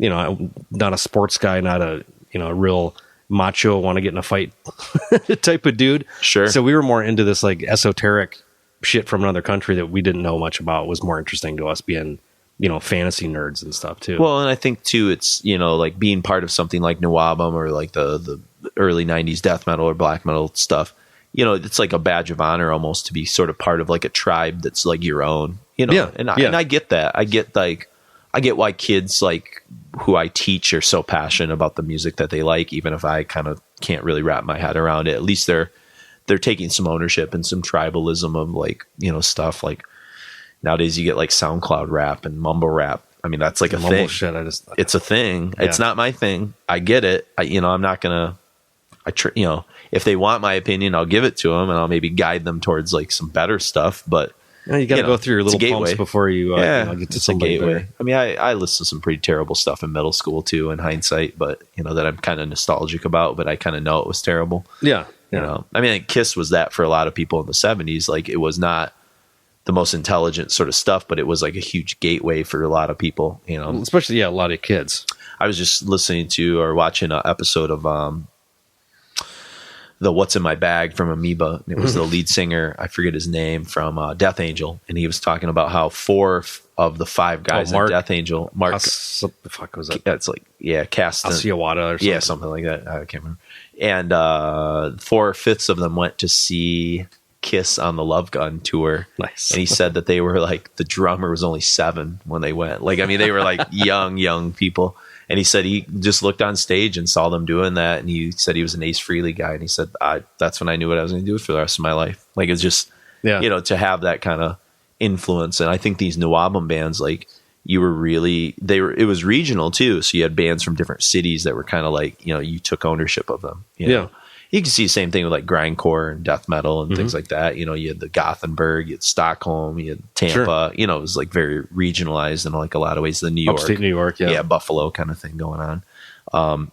But one of the kind of pivot guys in this movement was, I think what's interesting about No Album, and can you think of another scene where non-musicians had so much to do with the scene? You think about like, was his name Jeff Barton, I think, the guy who wrote for the Sounds magazine. He was the guy, I think, that coined No Album. And then you got McKay and Neil McKay, who I'm going to read a quote from in a moment, who opens up the Soundhouse Rock Disco. It was in a pub in Kingsbury called the Prince of Wales Pub, is where the Soundhouse kind of opened up in. But I mean, like, can you think of like another scene where like you had like these other people that were almost like creating the circumstances for the scene to be able to like grow? It was kind of interesting. Early death metal scene. Yeah. With the fanzine culture, you had... And Scott Burns almost too was kind of like a John legendary. Peel, starting that out on the grindcore and stuff too. Yeah, so that's true. Yeah, it wasn't as focused as the No Album scene, but it was definitely... if you couldn't be in a band and you wanted to be part of it, you could be a part of it, not just a participant, not just a listener. You could be part of... Yeah. And a lot of like small record labels, Relapse popping up. Like Matt Jacobson wasn't a musician that I know. Yeah, that's true. He started doing small 7-inch record distro stuff and tape trading and all that stuff. I think kind of to get, I think that kind of started with No Album, never stopped. It got popular in the 80s with, thrash, and everything started getting a little bit bigger. Yeah. And then it was like, well, let's dive down underground again, see what's there. And that's where this shit came out of. Yeah. And in some of the research I did, like Brian Tatler from Diamond Head kind of talks a lot about how like inspired by punk they were because of the DIY. Yeah. Like they really saw that as like the model for like, this is what we need to do with metal. As much as Steve Harris doesn't want to admit it, punk had an incredible influence on New Album, even if it's just that aspect, maybe not musically, but the DIY aspect, which Harris has been a DIY guy all his life. Exactly. And I know he might be a prog fan, but I think you can be like, I'm a prog fan who appreciates the sort of like simplicity of punk too. Like, like they don't have to like be enemies of each other. But one of the things Tatler said about the indie kind of like DIY spirit of all of this is he says that the majors would target like one No Album band, and that would be like their band, so like EMI had Maiden, like, MCA had like Tigers of Pantang, and I can't remember what label had Saxon, but it was like that. Then once they had their one, then they're like fine. So basically, you had to rely on indie labels for everyone else, and they talked about like labels like Rough Trade and things like that. Neat Records, which I think Raven came out of, stuff too, stuff like that. But so the about this Metal for Mothers comp, Neil Kay says, he says, the actual idea was Ashley's, not mine. I don't know who the Ashley is referring to, probably someone earlier in the book. He didn't have a name for it. I named it, and that caused a lot of trouble up north, which I will explain in a minute. His idea with EMI was to take all these demo tapes. I was to put them together and come up with the stuff, and he gave me some tapes to listen to that had been sent to EMI because everyone knew by then that EMI was listening because of Sounds magazine, told them they were, which is good. And Ashley represented the new younger generation of A&R men. His attitude was different. I mean, Brian Shepard was one of those as well. EMI had a pretty good A&R department actually at the time, as opposed to some of the others that were just cloth-eared and weren't going to listen. They became the enemy as well, But Ashley was good. He was very young at the time. He may have only been in his very early 20s. I'm sure he was. But he kind of believed in me, and I believed in him. He phoned me up and said, I've got this idea for this comp thing with all these new bands. Why don't you come up to Manchester Square and we'll talk about it? And I did. I came into London, and by the end of the afternoon, we had an idea that we were going to do it. He gave me a load of tapes. I took them away, and I came up with some tracks and stuff I thought were good. bands were encouraged to record their own stuff for the album, which I thought was a terrible idea because the recordings were not all that. Some of them. Maiden got 2 tracks on the Mothers thing, which everyone knows, and Praying Mantis were on there too. And then just different journalists kind of comment about how just this whole thing sort of came together. Yeah, pretty crazy. They even had they had other comps that came out around that time. There was another one called like Precious Metals, which had like Budgie, all right, Gillian, Tigers of Pantang. Okay, that makes sense, right? Yeah. Wishbone Ash, all right. Leonard Skinner.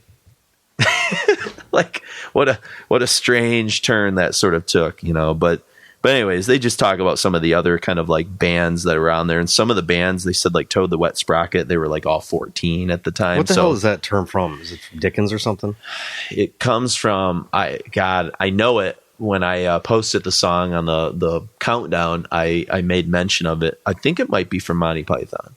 Is it? It might be from either Monty Python or British Lit. So I'll have to look it up. But yeah, it's definitely from something. I've never had something weird. Bothered looking it up. But yeah, so that's kind of that compilation almost becomes kind of the heart and soul of it. And so, but then you get Lightning for Nations. And this is a pretty important record, especially for thrash, because this is the record that we know for sure that Metallica were listening to a lot. Megadeth were listening to this a lot. Yeah. Metallica has covered 5 of the 7 songs on Diamond Head's Lightning for Nations. I think Am I Evil's and is probably like one of the most famous ones, but still this is also, I think, one of the first full length new album records, outside of Saxon's debut. There weren't a lot of you had a lot of singles floating around. You had a lot of that kind of 7 inches, things like that. But this was fully formed. God, I was just listening to a bunch of some fucking weird prog band. I don't remember what it was now that had the same, the Am I Evil, the drums and the dun dun dun dun dun dun dun dun, dun, and it has like almost the Sabbath, tritone thing. I heard it was the same exact. King Crimson? No, because King Crimson does it on like Mars Bringer of War. Yeah, it might have been some of that. Soft Machine, that first record. Yeah, it could have been. Those first couple Soft Machines are pretty heavy. Yeah. That drum pattern. I mean, real like kind of, marching militaristic thing. They didn't have they did a bass thing that was similar, but wasn't exact. But I was like, okay, that was in the air at that time. Sure, yeah. That was like 68 or something. And you kind of hear it, and it does sound cliche, but yet it's like essential. Yeah. Like the first time I heard Kill 'Em All, I didn't know it was Diamond Head. I didn't know who Diamond Head were. It was like, I think Kill 'Em All was one of the first 5 CDs I ever bought. Got it used at New Moon, the record store Mark and I worked at. And so, yeah, it was like I'd just gotten a CD player for Christmas, and I went in there. It was like random. Like I had like $30 and I could buy like 5 CDs, and Kill 'Em All luckily was one of them. I think one of them sadly was like Mighty Mighty Boss Tones, and just things that I thought I was supposed to own as like a 15-year-old, one of those, you hear them associate it with other things, and yeah, they're cool, man. They're great shows. You know who it was? I was hanging out with some skateboarders that were into punk, and they were talking about ska a lot, and so I just kind of was like, that's the scene it's a weird scene. Yeah, been able to penetrate. I know. But you got this plain white sleeve that Lightning for Nations comes in. That was pretty like kind of iconic. Yeah, almost like pre-Spinal Tap-ish or something. But I mean, I think like Brian Tatler kind of took this like Led Zeppelin stadium rock kind of riffs, and you get these like great like vocals from like Sean Harris, and they were writing like epic songs, but they weren't like prog epic. They were like epic, like 6-7 minute songs, but they were simple and like lots of time changes and stuff. Yeah, but like great riffs. But I think again, they're taking that like punk spirit of like simplifying it down from maybe some of the more like proggy kind of stuff, So I don't know. Are you a big Diamond Head guy, or are you? I appreciate them, but I don't really ever go back and listen pull to the them record. out too much. No. Yeah, that new Diamond Head that came out a year or two ago is pretty fantastic, actually. That's pretty good for a band that hadn't really put much out that I cared about for a long time. It's just Tatler's the only guy left. Yeah, right? pretty much. A bunch of young the young vocalist guys. they got is pretty decent. Okay. So, and then we get to near and dear to Mark and everyone. We get to the debut of Iron Maiden, Mr. Paul Di'Anno. Yeah, with Paul on it. I mean, I don't know. This the single for Running Free came out in February and kind of coincided with the Metal for Mothers tour. And then I think their they eventually ended up touring Judas Priest later that year. And supposedly, rumor has it that they were blowing Priest off the stage, and that was kind of where they made their reputation a little bit. They blew everybody off this. Like they're known for their live performance above and beyond anything. But I mean, why? What is it about? I know we did a Paul Di'Anno Maiden show, so we don't have to get too deep into this. But I guess like when you place the importance of this record and songs like "Running Free" and the title track and "Phantom of the Opera," I mean, where's this fall in terms of the long term influence on like heavy metal? Well, I think at least the first two Maiden records were so different than everything else going on. I don't think they were as they weren't so deeply rooted in traditional like hard rock as I think a lot of the other stuff was. Yeah, there was more. The energy was there for sure. The prog elements were there, like having like Phantom of the Opera, especially has these different movements. They're really using stuff that was more akin to prog, but with more just kind of like turned it up to 11. It's faster. It's as far as like subject matter, it was all over the place with shit. They're really positive sounding.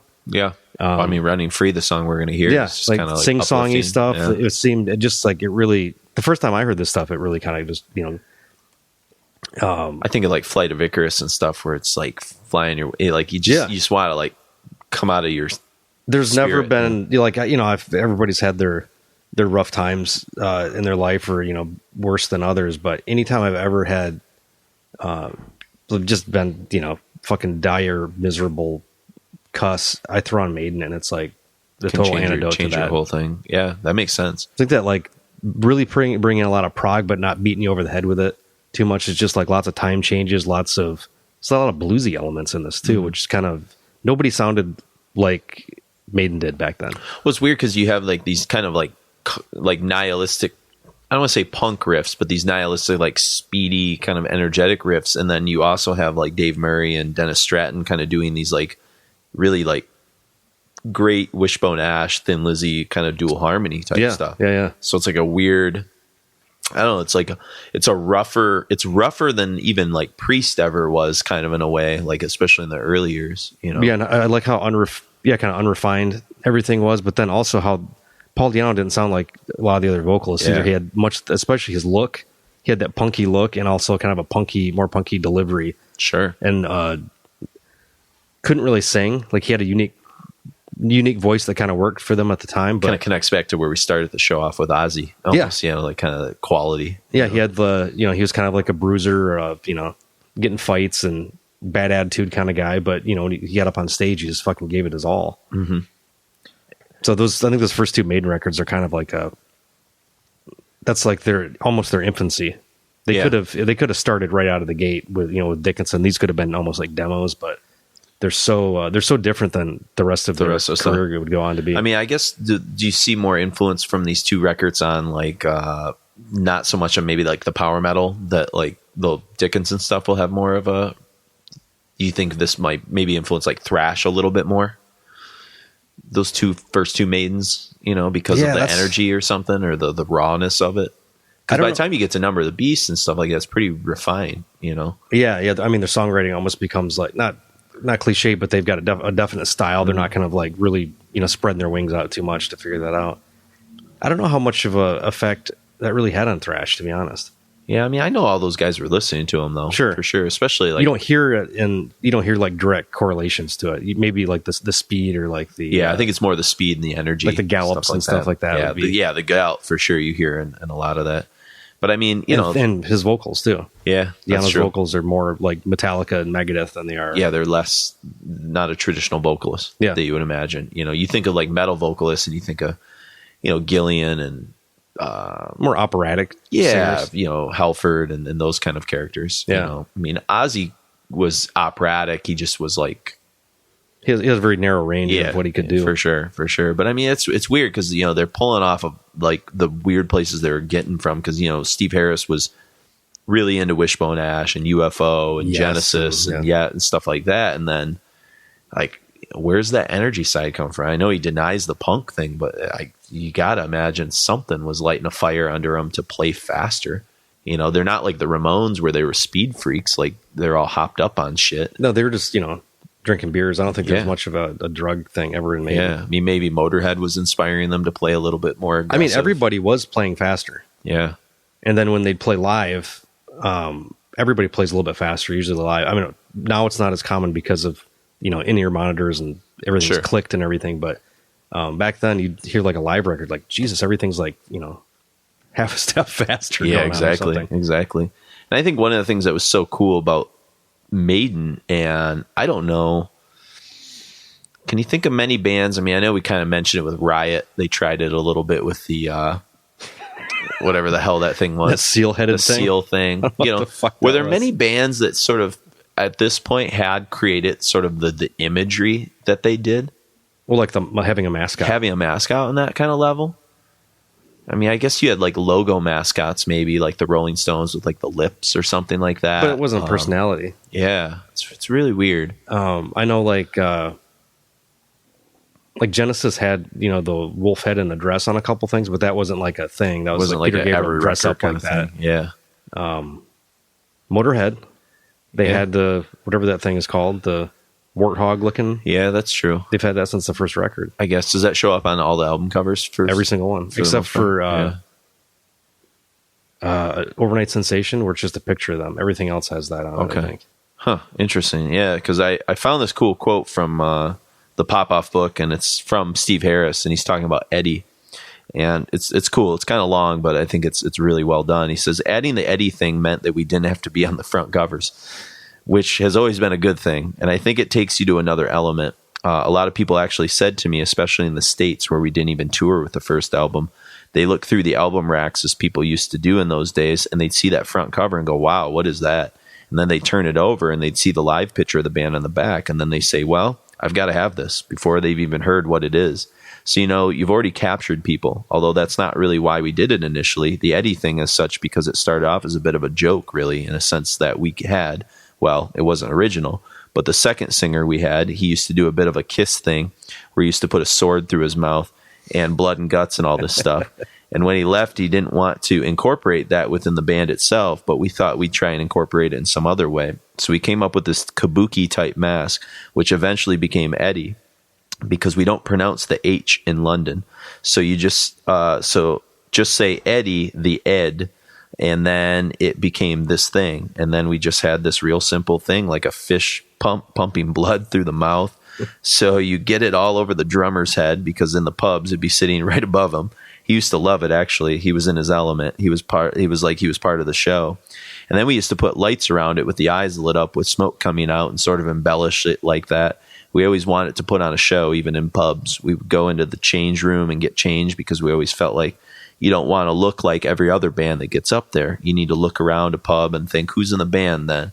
Because everyone's wearing jeans and T-shirts or whatever. And then 4 guys or 5 guys will get up and, okay, it's them then. We would go off and get changed and just think, well, we're going to put on a show even in a pub. Even though it's a room probably not much bigger than this, we'd put on a show visually ourselves and add elements of theatrics within what we're doing. But Eddie meant that we didn't have to be that persona. We could have the Eddie thing, and it would be like an outside of us as such. And we wanted to entertain people and not freak people out, because it wasn't that kind of thing. But it was just something different as well, and made people take notice, because we always felt that once you got people in, then you can prove what you can do, and they either like it or they don't. But you got to get people in the first place. So, and that's another thing I think that Maiden brought, was a sense of theatricality. Outside of, they even did you ever see the Women in Uniform video that actually has a guy dressed up like Eddie on a gurney? I don't think I have. No, it's in the I've got those there. You can watch them on YouTube too, but there's a 2-part documentary made in the early years. Oh yeah, I have that. It's exhaustive. I mean, it's great. I've watched it multiple times, but it's got the Women in Uniform video where they do some live shots, just them in like a smoke machine, but then like sexy nurse, then Eddie pops up on a gurney and. Cool. Yeah. But even at that point, they'd like incorporated a physical version of Eddie too. Yeah. Which I can't think of a whole lot of bands that did that type of theatricality on stage at that point. Well, I mean, you had Kiss doing stuff, but they were the props in themselves almost, Yeah. And they had like, blowing fire and stuff like that. Cooper had, like chopping his head up in the guillotine. That's true. Maybe Cooper is kind of like the. But this was like more, but still Alice was the part, he was like, the one everybody's looking at. Yeah. This was like, don't take the attention off. Like, look at this thing while we play great music. Yeah. I guess I think of like the Number of the Beast video from MTV where, you know, giant like Eddie kind of like comes out like a puppet, you know, sort of like walks around on stage and things like that. You know, and the guy in the devil suit. I don't know if that was just for that video or if that was like for that tour that you got a lot of that kind of thing happening where the guy in the devil suit would come out. I think Number of the Beast might have been the first time that they had one of those big, not animatronic, but it's just something. It's a guy in like a suit with stilts. Yeah. Or else, or else they have like a puppeteer, like a puppeteer behind the drum riser kind of thing. Yeah. But like now they've got these insane inflatable things that look really good. Yeah. I was surprised. The last time we saw totally makes sense. You don't have, you can just crush them down, throw them in the back of the truck and inflate them. Just blow up pump thing. Yeah.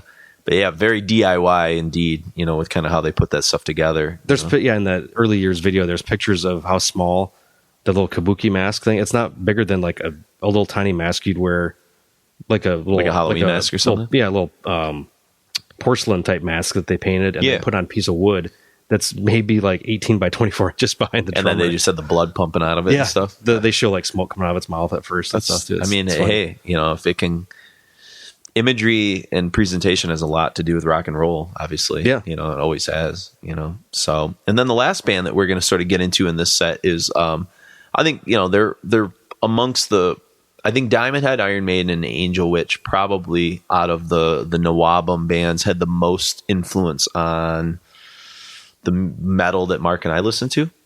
Yeah. Would you say that? Would you say that? Yeah. You know, more than like Saxon and Def Leppard were probably maybe sold more records than maybe, you know, Angel Witch and Diamond Head did, but they were a little bit more hard rocky, you know, and stuff that they were doing. For sure. But I think that's why I linked these three bands together, and we've done an Angel Witch show, but I mean, what do you say about Angel Witch? How are they different to you than like Maiden or some of these other bands? I guess what stands out to you? They have more. They've always had like more of a '70s vibe to me. Really? The album, because when you get the new like the reissues of it, it has all this extra shit on it. Yeah, that kind of takes you out of the thing. But listen to the original record; it's super consistent. Like I don't know, it's got weird. The production's kind of bizarre. It reminds me of like an old Sabbath. Yeah, or like a Rainbow record or something like that. Yeah, it sounds real warm and 70s, kind of counter to a lot of this. You know, like some of the early Maiden had kind of a weird tinny production to it. And, I don't know, there wasn't the visual element with Angel Witch. Like I didn't really know what the fuck the guys looked like. For sure. No. And they were definitely doomier, I think, which is the Sabbath kind of element. You know? I think their direct like antecedent would be Witchfinder General for sure. Yeah, I think for sure. I think, yeah, you're right. The imagery of them was really interesting and kind of like along the same lines as like Eddie, that Angel Witch cover. There's a little comment on the painting that they got. Who's that? Is it a Bosch painting? Well, it says Angel Witch guitarist Kevin Hayburn talked about, it's John Martin painting. And he says they got the rights from the Tate Gallery. And he says to use the transparency. And he says he originally saw it in a book by Dennis Wheatley. I'm not really sure who Dennis Wheatley is. He says, I always have been interested in that stuff, and I've never taken it seriously. I see religion as religion is. You know what I mean? I think it can be just as bad as Satanism. So, yes, I tracked it down at the Tate Gallery, same as the Baphomet as well. The goat thing, same gallery. I mean, we were just into old Hammer horror films. It's just imagination and fantasy. I thought, a lot of bands sing about love and stuff like that, real issues. And I just wanted to get away from that and do pure fantasy. A lot of people out there want to hear that, Yeah, I think that was probably, political climate. That's what was at the beginning of the Thatcher era in the UK. Yeah, it's like I think she gets elected in 1980. Okay, so, yeah. So like a more conservative bend on everything. And then right before that, we got inundated with studio rock, the glut of, the bad aspects of prog. Yeah. Oh, and you had punk and the whole like flower power movement was, in the rearview mirror at this point. But people might have been, at least kids, it seemed like people were done. They wanted to escape from how shitty everyday life was and have fantasy, have some type of thing that was bigger than just like, punk talking about, political climate and whatnot. Absolutely. Yeah. And I think the new album scene was definitely part of that and kind of took the baton and away from punk. Punk kind of led to new wave and hardcore and new album was just another, I think, thread off of that was combining it with like early 70s metal, hard rock kind of stuff, So, but yeah, so you picked Atlantis. Any reason? I don't remember now. Why You don't I remember picked why? Atlantis. I just it's probably one of the ones I go to back to and listen to the most. But Yeah, I think that the title track, "Angel of Death," is pretty incredible, and "Sorcerers." That's another one. I usually listen to the whole record all the way through. So when you asked me to what Yeah, song I I should was do, like- I went through. I was like, "Fuck!" I didn't remember what. Just go with Atlantis. What Yeah, song? no, it's a great song for sure. So we've got a set here. We're going to start with Scorpions, "Make It Real" from Animal Magnetism. Then we've got Diamond Head's "The Prince," which is another famous one that Metallica covered. Iron Maiden's "Running Free," and Angel Witch's "Atlantis."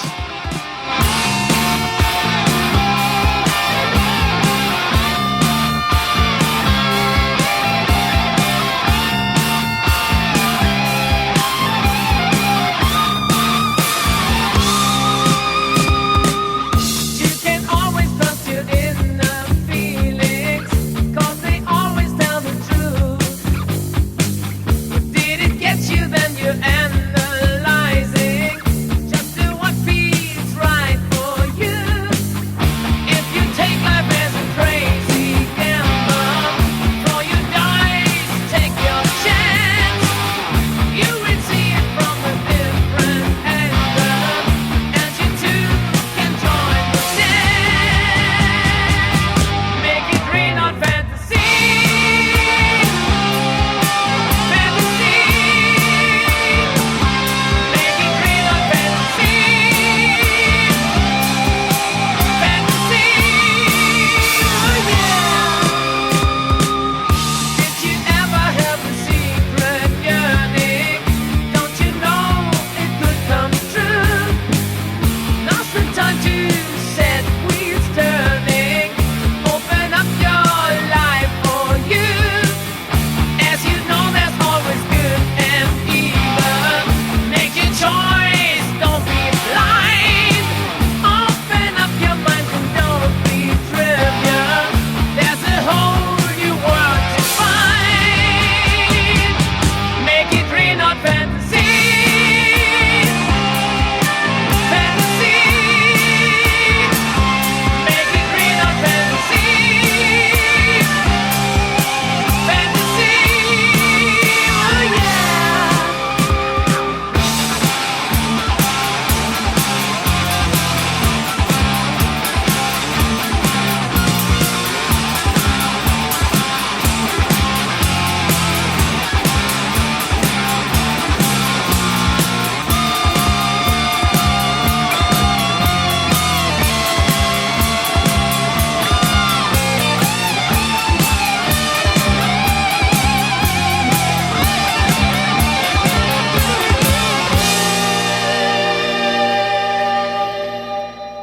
Did you ever have a secret yearning? Don't you know it could come true? Now's the time to set wheels turning. Open up your life for you. If you take life as a crazy gamble, throw your dice, take your chance. You will see it from a different angle, and you too will join the dance. Make it real, not fantasy.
that was Angel Witch, Atlantis, Iron Maiden's Running Free, Diamond Head's The Prince, and we started things off with Scorpions and Make It Real. A few other records that came out new album wise that we won't be featuring, but I think are worth mentioning. Samson put out their debut called Head On. Blitzkrieg did a demo that year. Same with Demon put out the Liar single. Holocaust put out their first single. Raven released some demos that year as well. They're going to be kind of a big no-album band. Venom put out what's called the 50-pound demo, but their debut will come out in 81. And then another new album band called Vardis, released a pretty decent record called 100 Miles Per Hour. So, so you had some, other releases beyond kind of some of the ones that we're going to be sort of featuring. But we're going to kind of stay on the new album train because, like I said, this year is definitely dominated kind of by the British. And the other kind of big essential band, I know I bought a Tigers of Pantang box set, and they talk about how a lot of big music scenes, for whatever reason, are always centered around the big four. You got thrash, you had the big four grunge with Soundgarden, Alice in Chains, Pearl Jam, Nirvana. You even had kind of like the big four, like British invasion bands, like the Kinks, Rolling Stones, Beatles, and the Who. And just then like Led Zeppelin, Yardbirds, Cream. Then it gets a little maybe the Who is still kind of doing that sonic sort of stuff, but yeah, anyways. And they were kind of talking about how the big four from a commercial standpoint would be Diamond Head, Iron Maiden, Tigers of Pantang, and Saxon. Def Leppard is going to be featured in this set, but Def Leppard was so briefly associated with no album that it's tough, because they kind of very quickly after their debut try to create an exit ramp to sort of get to America and do different things, So even though they more probably melody and less speed, they've probably sold more records than all those bands combined, just between Pyromania and Hysteria. But they still they have roots in no album. But I think I got in a argument on Facebook or Twitter with a guy when I posted for the countdown of heavy metal. I posted something from Def Leppard, and it might have been Tad Legger from the band Toxic, and he was like, "These guys aren't metal," and like that. He was just like very firm, and I was like, "I get what you're saying. I agree, but I kind of have to. I'm featuring Poison's going to show up in this countdown. Unfortunately, whether you want to, or they're part of the aesthetic of what people considered. You could debate whether Def Leppard was metal or hard rock or whatever, but their first two records I think are pretty hard rocking. Yeah, I even like Pyromania and Hysteria for what they are. They're great pop metal records or whatever you want to call them. But it's the first time that a hard rock band was produced that epic. Yeah, for sure. Yeah. Those are all the Mutt Lange produced albums, aren't they? Yeah. I mean, you listen to I think I just posted yesterday, Foolin' from Def Leppard from '83, and it's like, I don't ever turn those off. They're on the radio. The pre-chorus of that song is incredible. There's a lot of really good dynamics. You got. It's just sad hearing Joe Led Elliott Zeppelin now or something like that. Because he can't sing anymore. I know, it's very sad. He even talks about that when we get to Def Leppard about he had to do all the backing vocals and different things for this because they didn't have their tracking right yet. So he said that he just wasn't. He just wasn't he's like, I'm not Rob Halford. I'm not one of these guys that can do this stuff. But But anyways, so we're gonna dive into a pair of bands right now that were hit the mainstream pretty hard, and that's Saxon and Tigers of Pantang. And Saxon actually put out 2 records this year. That was not an uncommon thing. Yeah, we talked about that phenomenon in a recent episode. But, Wheels of Steel and Strong Arm of the Law are both really fantastic records. And Wheels of Steel is probably the masterpiece of the two, I would say. And that's the one that they put out in February of 1980. And I believe Strong Arm comes out in September. So, it's about 6 months. That's all you had kind of in between the two. And they even talk about how Strong Arm was recorded in a church where the old studio that the Who used to record in, I guess. And even Biff and those guys say it's the weaker of the 2 records. I think so. We were rushed. Too quick. Yeah.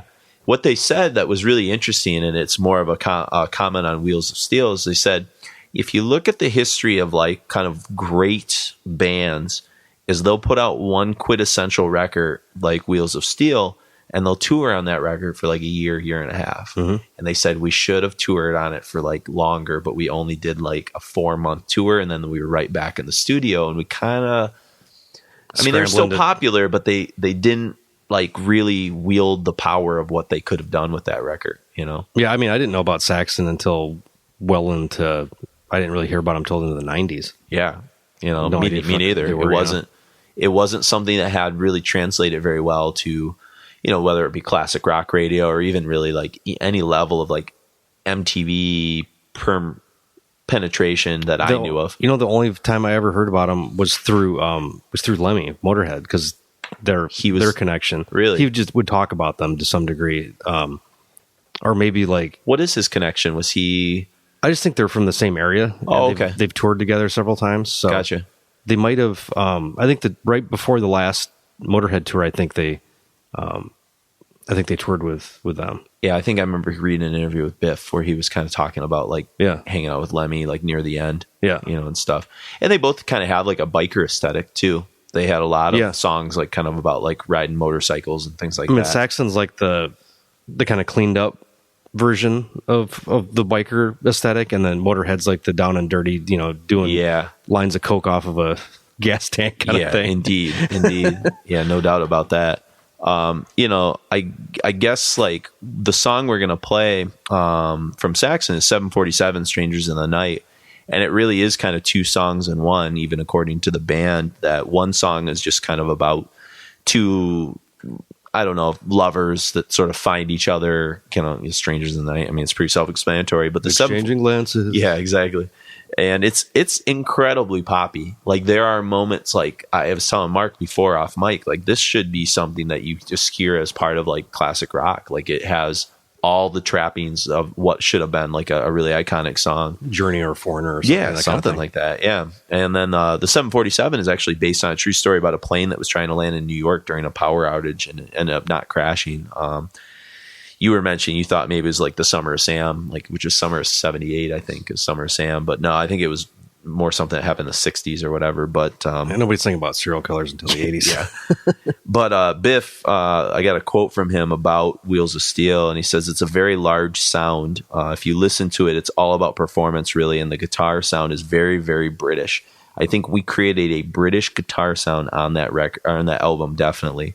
And it's the one album that everybody had to beat, actually. Don't ask me why. I mean, I don't know why magical things happen in studios. They just fucking do. Yeah? Question mark. And you know, sometimes they don't, and sometimes they do. And the performance captures it, and then it doesn't really matter how good or bad it sounds. If you've got a great song, it's a great song, regardless. I just think a lot of it is the songwriting, the magic of the songwriting. So we went into the Who studio, actually, in London, which was quite good. I quite like that. It's got a good vibe, and we just played everything at full volume, recorded at full volume, listened back at full volume, and put it out. And it just went nuts, really. So that's kind of like the only, I think, completely essential Saxon record. I think that one, and I think one in more recent times that I've sort of gone back and looked, is the record they put out in '83.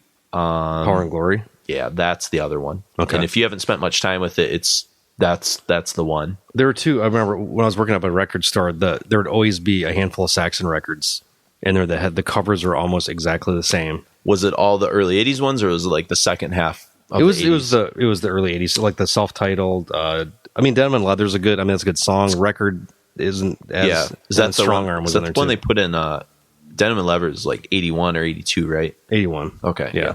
I've just bought a box set of Saxon stuff that like has everything through the live record they put out after Power and the Glory.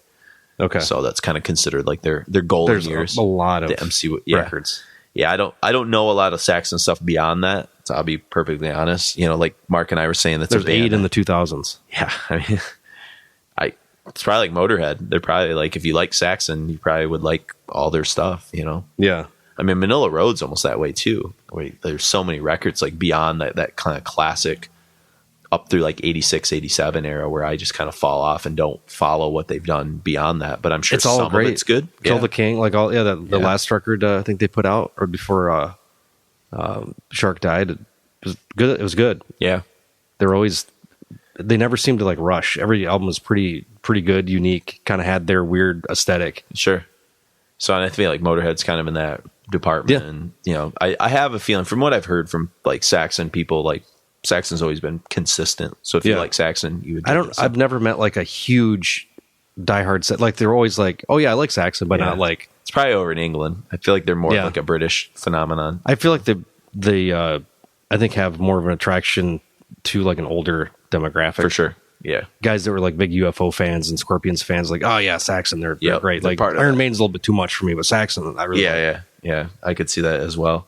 So, but and then we go into another of the quintessential new album bands, which is Tigers of Pantang with their debut, Wildcat. This is the only full length that featured Jess Cox on vocals. He went on and left for a band called Lionheart, and then ended up running Neat Records, which is Was Lionheart an 80s cock rock band, or was that the White Lion album? you're thinking of White Lion. Was it called Lionheart? I think maybe there was another band called Steelheart, and maybe they I'm had getting my shitty bands confused. Steelheart was actually had a guy. Is that the I like won't let you I'll go never or whatever? let you go. Yeah, that note that's just out of nowhere. Yeah. It's a friend That's of ours. Cinderella kinda He'll go sound. unnamed. I may or may not teach with him. And he told me he had some pretty wild times in college, and he says he had some blackout drunk nights. Oh, I and know he this would, guy. He would end up with some people at night. Oh yeah, he had in the a certain evening. club that he was a member of. Yeah, he said he thinks he hit the 2 bill club or the 250 bill I club. thought it was the 3 bill club. I don't think it was 3, and he said that song may or may not have been playing during some some sweet feels like making love Foreigner moments or something. So every time I hear Steelheart, I just think of that story, and I don't even know what to think about it. Yeah, when he told me about that, I was Yeah. like, this It's a makes a lot moment. of sense. This makes a lot of sense.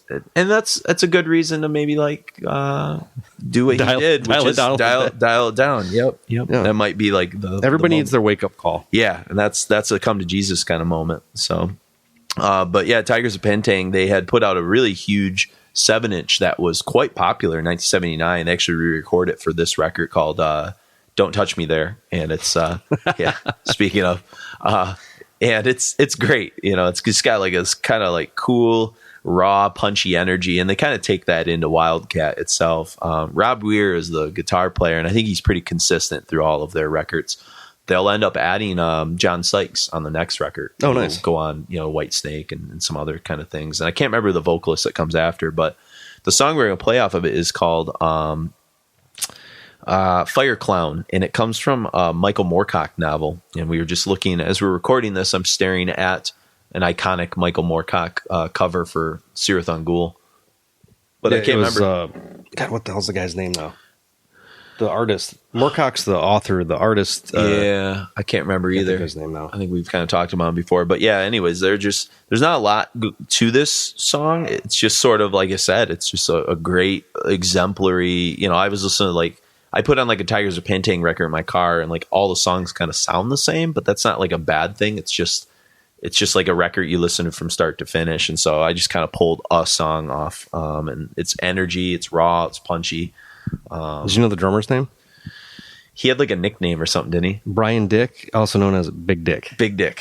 Credited with Sticks, Kicks, and Gong. Oh, nice. Oh, nice. Yeah, did it say who the new vocalist after Jess Cox is on the second record? On Spellbound? Yeah. It is John DeVerell. Oh, yeah, John Deverell. I think his name. Yep, yeah, Okay. John Deverell. That's And I think he's with on Sykes and Weir. Yep, he's on Spellbound and Crazy Nights and some of that stuff. And just back to Brian Dick. No Big Brian Dick on yeah, drums. Yeah. Big Dick just makes me think of like Like Thunderstick from Samson. well, I was thinking that it's like a combination of that and Body Count Evil Dick, which is one of the greatest terrible metal songs ever. It's true. There's a speed metal fucking breakdown in it. It's something that record. It's Evil Dick. Yeah. And the part where they do like the speed metal part, and then there's like a pause, and then Ice-T just says, "Damn, Dick." It's just like it's simultaneously one of the best and worst moments in metal history. And then we move on to a band that's kind of become near and dear to Mark and I that through like this countdown and doing these proto-metal episodes, we've really sort of grown a fondness for Quartz. We talked about their self-titled debut in 77, which has got to be probably the earliest of any of the Nawabum kind of like full-length releases. Yeah. But by that point, that album got them signed to MCA, and MCA rushed them into the recording studio to do Stand Up and Fight, which is the record that we're kind of listening to here. But it's still an incredible record. The song we're going to listen to, Wildfire, kind of closes out the record. It's got this like kind of awesome Angel Witch, Black Sabbath kind of doomy sort of thing going on, where they actually recycle some of Sabotage, is Megalomania's riff from it. And that's actually lately, the last like 6 months, that's been my favorite Sabbath song. So that's kind of cool. So I kind of connect it to this. Like the thing about Quartz, and maybe you have a comment about this, is that they sound so freaking confident. They just sound like not like a band that's just sort of like getting by on like Chutzpah and raw energy, but like a band that's like assured of what they're doing. They really kind of... yeah, the second record feels like it's their fourth record or something. It sounds like Maiden would take pretty quick steps, especially when Bruce joined. I mean, the evolution between it was night and day. Yeah, you get to Power Slave and you're like, whoa. And then somewhere in time you get Keyboards, and then Seventh Son, you're like, Jesus. Well, Power Slave or Peace of Mind, you get Nico. Yeah. And that takes them to a whole other level. That takes the drumming to percussion to a level. Yeah. And then it's been basically the same-ish lineup until Yannick takes over for... yeah. Well, and then when did Adrian Smith join? Was that Number as well? Yeah. Okay. Yeah. So him and Bruce came in time. and they exited at the same time. Okay. Yep. And the guy that came from Quartz, I know we mentioned they didn't this exit at the same time. He exited at No Prayer for the Dying right before that. I think that's Yannick's first. That's Yannick. Yeah, that's the Yannick record. You're right. But then Adrian would join up with Bruce on some of his solo stuff, correct? Yeah, he came on. He was on Chemical Wedding. He was on Accident of Birth. Accident of Birth, yeah. Both those records. Whew. Great. Go back and listen. We recently have posted that Bruce show on the website. They did a box out of that recently. Did they? I kind of wish I would have grabbed it, but I was like, whatever. Yeah, I mean, I have all that stuff. But yeah, we did a whole feature on the Bruce era. But yeah, Quartz is, coming off, like the grooves in this song are just incredible. And it's just so good. I mean, there's no weakness in it. It's weird. And I never gave them the time of day because their first album cover is boring. And you didn't their like name the name, was right? stupid. Yeah. It's like Quartz, exactly. Stupid. What? I mean, Iron Maiden, Angel Witch. Those are evocative names. Yeah. Judas Priest. Even Tigers of Panting. I don't know what the hell it ever is, but it's evocative though. It has an image in your brain. Yeah. I always liked the name Praying Mantis, but I didn't like the band that much. Yeah. Yeah, that's true. Yeah. But Jeff Nichols, he's the guy that's going to emerge from here, and it's right after this record that he gets plucked for Black Sabbath, and I believe he was with Sabbath till the end. He would be like often uncredited, or often they wouldn't put him on stage, but he would always be playing all the keyboards on all those Sabbath records from, I think Mob Rules his first one. I don't know if he's on Heaven and Hell or not. Okay. Because it kind of depends, because he's on this Quartz record and they both come out around the same time. So I can't be sure of that, but yeah, so Quartz is definitely a band. The title track itself, that was another one I was kind of struggling. Which song do I want to play off of this? So, and then we get to the aforementioned Def Leppard. Whoops, dropping my piece of paper real quick before you go into Def Leppard. Yeah, I'm sorry. Did you know that Quartz put out a record in 2016 on High Roller? I didn't. Yeah. I wonder if it's any good. I don't know. Maybe it's like that Fear No Diamond Head. Evil. Fear No Evil. The last one they did was they had 83, then jumped to 96. Okay. And then did one in 2016.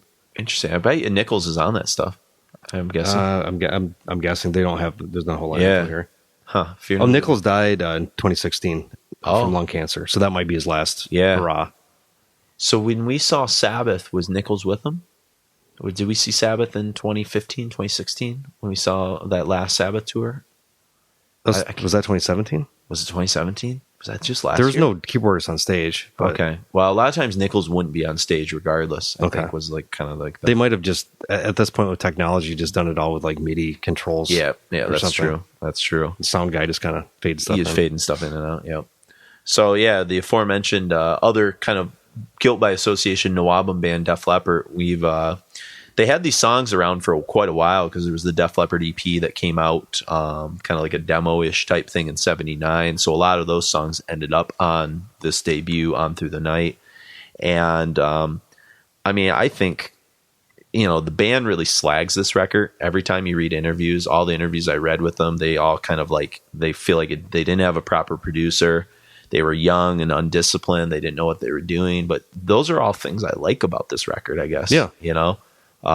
It doesn't sound like anybody else. Yeah. Either. Like that's a good thing. Even if it's not like you're not the best musician, you're doing something that's like wholly unique. And if you hear that, it's emblematic of their entire career. They always sounded like themselves, even when they got like crazy, huge production and really, I mean, they were associated with like the American, like kind of hair metal, pop metal scene, but yet I think that British sensibility made them always sound like slightly different, whether it was like the way in which they were overproduced or something about it. They just had like well, they always had a sing-along aspect too, because they grew up doing like playing these small like pubs. Yeah. Like the kind of the pub circuit to where they would just play like covers and one. I think they really soak themselves, especially like if you listen to Joe Elliott talk today, in like all of that, like the T-Rex suite, like that sing along Bowie. Like there's something like super melodic. Yeah. And sing along. Like, I mean, the reason why people love, Ballroom Blitz and stuff like that is because it's just like, it's like candy.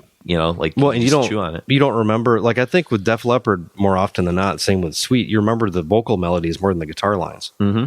And I think that was the melody was the main thing. It wasn't like how great, you can play guitar, you do great guitar solos, but yeah, it was about this main melody line that goes throughout the whole song. And you could even kind of hear a little bit of that in Rock Brigade, which we're going to hear. And this has always been kind of one of my kind of favorite Leppard songs. There's something like cheesy about it, but yet like it kind of works on a profound level as like an anthemic kind of, it's like Metal Gods or something. It just sort of like works in that kind of way. There's a quote from the producer who did the Tigers of Pantang record, Chris Sangaritis. He's the dude from the Anvil documentary. When they find that bald producer, he's done like a lot of really famous records. Shit for Zeppelin too. I think he had some associations with them. Yeah, and he's done like a lot of big records and stuff, but he kind of like passed recently too. Did he? Okay. Yeah. And he was associated with the New Album scene through Tigers of Pantang and stuff. But he just sort of he said what was so appealing about this record is they were just like, it's just rough and ready. They're just like ready to go kind of thing, And you've got this incessant percussion kind of going on. You've got, it's like a galloping kind of aspect, but it's not galloping in the way of like Maiden. It's like a pop kind of gallop to it. It's like a shuffle. Almost. Yeah, it's cool. What's the name from? What's that? Def Leppard? Yeah, the origins of the name? I do not. I probably knew at one point when I was way more into the band. I just have kind of like since forgotten. It's something I forgot to kind of look up. And then we're gonna end the set, kind of put a close on the New Album scene with a band called Witchfind. And Mark was just showing me he recently picked up the vinyl to it. And I think the most famous thing about Witchfind is the cover, almost more than almost anything else. Yeah. The name of the record is called Give 'Em Hell, and we're going to play the title track from that. But the cover, they were from Derbyshire. I wonder if that's the first. When did the Angel Witch? Well, that wasn't the cover though, so that was just like part of the icon. Yeah, this beat Angel Witch because Angel Witch came out at the very end of this year. And then Venom came out the following year. So that's what I'm saying. So like, the imagery, like this Baphomet wizard head thing. It kind of predicted the Merciful Fate, Bathory, Venom kind of like imagery and stuff. And, the sound's pretty like, it's decent, predictable New Album stuff. I kind of would put it more in the like Diamond Head kind of camp in terms of that type of style and New Album stuff. It's like a historical touchdown. It's not a necessity for your record collection. Exactly. But there's some good stuff on it. You know, it's got a good like kind of vibe to the whole thing. I mean, I think there's some screams in the song that the lead vocalist does where he's like just way out of his range, but in a cool way, like almost like Tom Araya on some of like the early Slayer stuff. You know? And they actually put out a second record in 1980 called Stage Fright. That one I'm not as familiar with. I've not heard that. I got this one from the record store I used to work at. Stage Fright's been there for 2 years. No shit. Nobody's bought it. Huh. I'll have to look up and see. Yeah, I guess it must not be as good. So, yeah. But anyway, so let's get into Saxon, 747, Strangers in the Night. We got Tigers of Pantang, Fire Clown, often confused with Fire Down, Quartz, Wildfire, Def Leppard, Rock Brigade, and Witchfind's Give 'Em Hell.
riders wailing through smoky haze, turning on some crazy guy, staring at the blaze. Wildfire,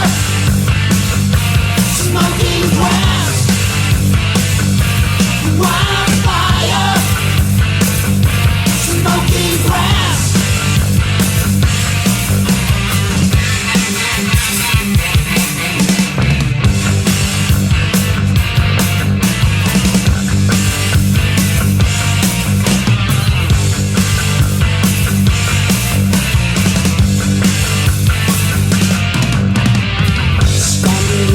Shadows, watch the flames grow higher. Fighting faces running scared, and you're the reason why. Wildfire, smoking grass. Wildfire, smoking grass.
Another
Give 'Em Hell from Witchfind, Rock Brigade, Def Leppard, Wildfire, Quartz, Fire Clown, Tigers Panting, and then 747, Strangers in the Night from Saxon. I just think of the UFO song. Yeah, it is.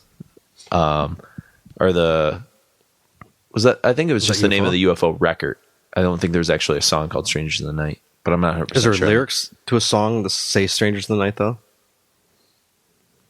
Boy, as I'm pretty sure. I as the resident UFO guy between the two of us, I feel like I should know that. But I think it's just the name of that live record, which is the last thing Schenker was on that we played something from. That's probably you know what I'm you're thinking of is I'm thinking of the Kiss song "Creatures of the Night." Oh, there you go. There you go. It's all right. Hey, guess what I just picked up for $2 today used? "Creatures of the Night." Animalize. Animalized. Nice.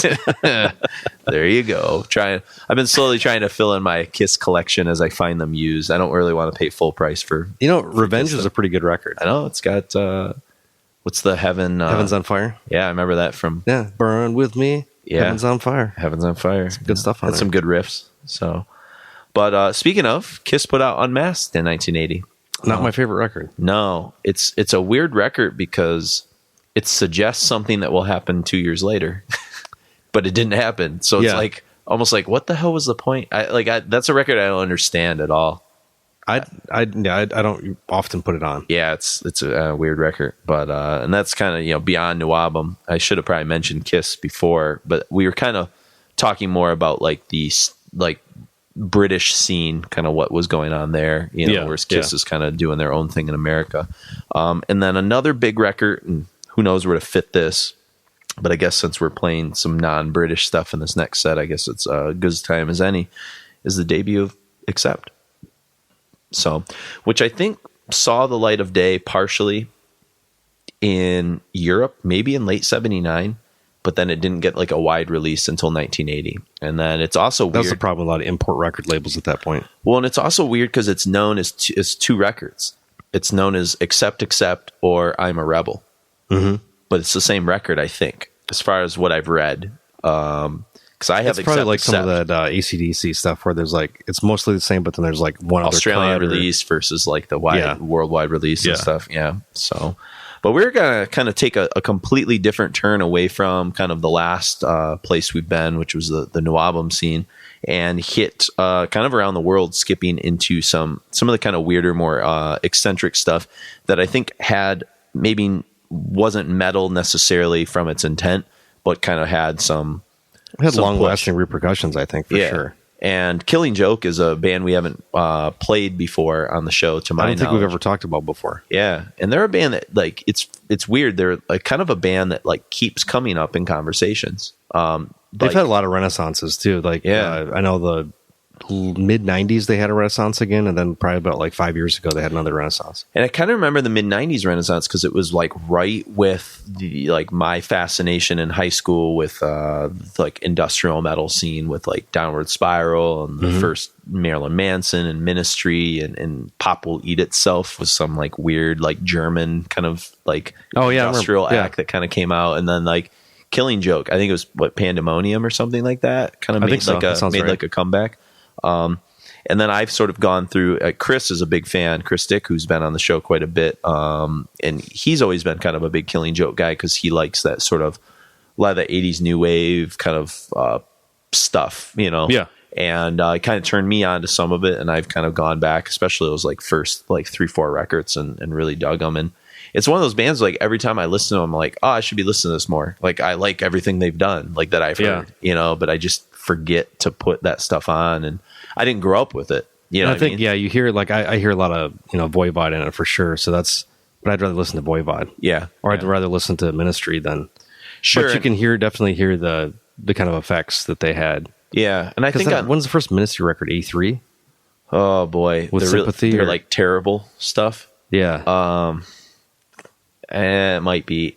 I used to have some of those on cassette tape. Because, like, I think Land of Rape and Honey is... Land of Rape and Honey is 87? No, it's like 88, I think. Mine's a Terrible Thing to Taste is 89, then? I believe so. And then the live record was 90, and then Psalm 69 was 92, I believe. Okay. Yeah. So... just those two are kind of my sweet spot with the band. Oh, sure. Yeah. I mean, even Psalm 69, that was a big record. I saw them 3 times on that Did you? tour is fantastic. Yeah, that's awesome. That was like full on 2 drummers, Al Jorgensen with a fifth of whiskey down his pants, throwing up off the side of the stage. Well, if you want to go see Ministry again, I'm going in December.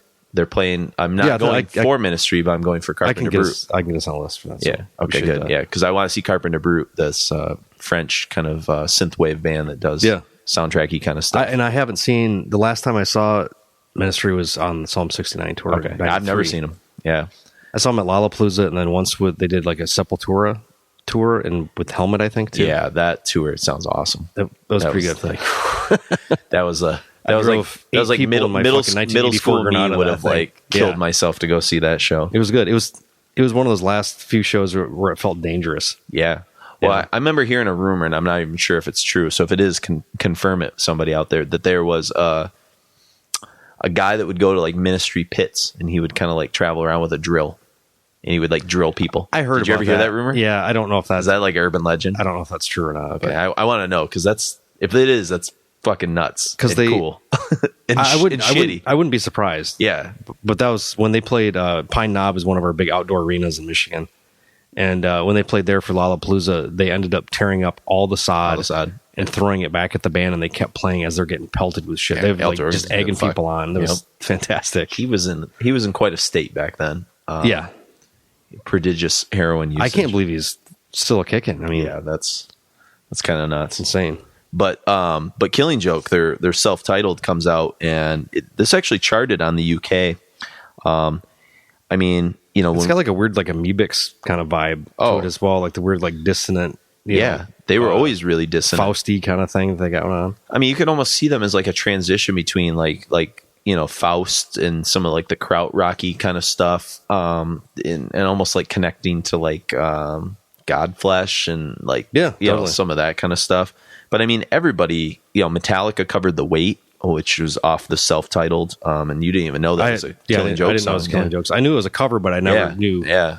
I think when I was a kid, I was really precocious about researching, like, where I was just that kid that did shit like that. And so I kind of figured out who all those bands from the 598 EP came from or whatever.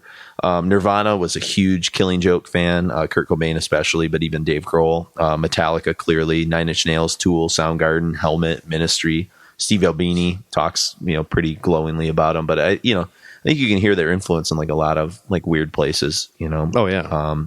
Across genre for sure. Yeah, post-punk, you know, it's got this cold, you know, I'd almost put them like, it's like if you combine like The Cure and Swans, they're like, you know, like those bands all kind of influence metal, but like The Cure was the mellowest kind of out of them. Like Killing Joke is like maybe the middle ground, and the Swans is like the most like extreme form of that, like kind of British post-punk kind of proto-industrial, proto-goth. Like I'd throw Sisters of Mercy in there as well. Sisters of Mercy, I put, but when did they show up? Was that like mid 80s though? When Sisters early of Mercy? 80s, yeah. They were early. Yeah. Okay, I couldn't remember if they kind of started. Yeah, like the what the fuck's the Alice EP or something? I think it's like 82 or something. Okay, and I think that first Swan stuff is like 82, 83, like Weakling and Filth and some of that kind of stuff. And their stuff was a little more sonically intensive, but the Sister stuff was pretty aggressive for the time. Sure, yeah.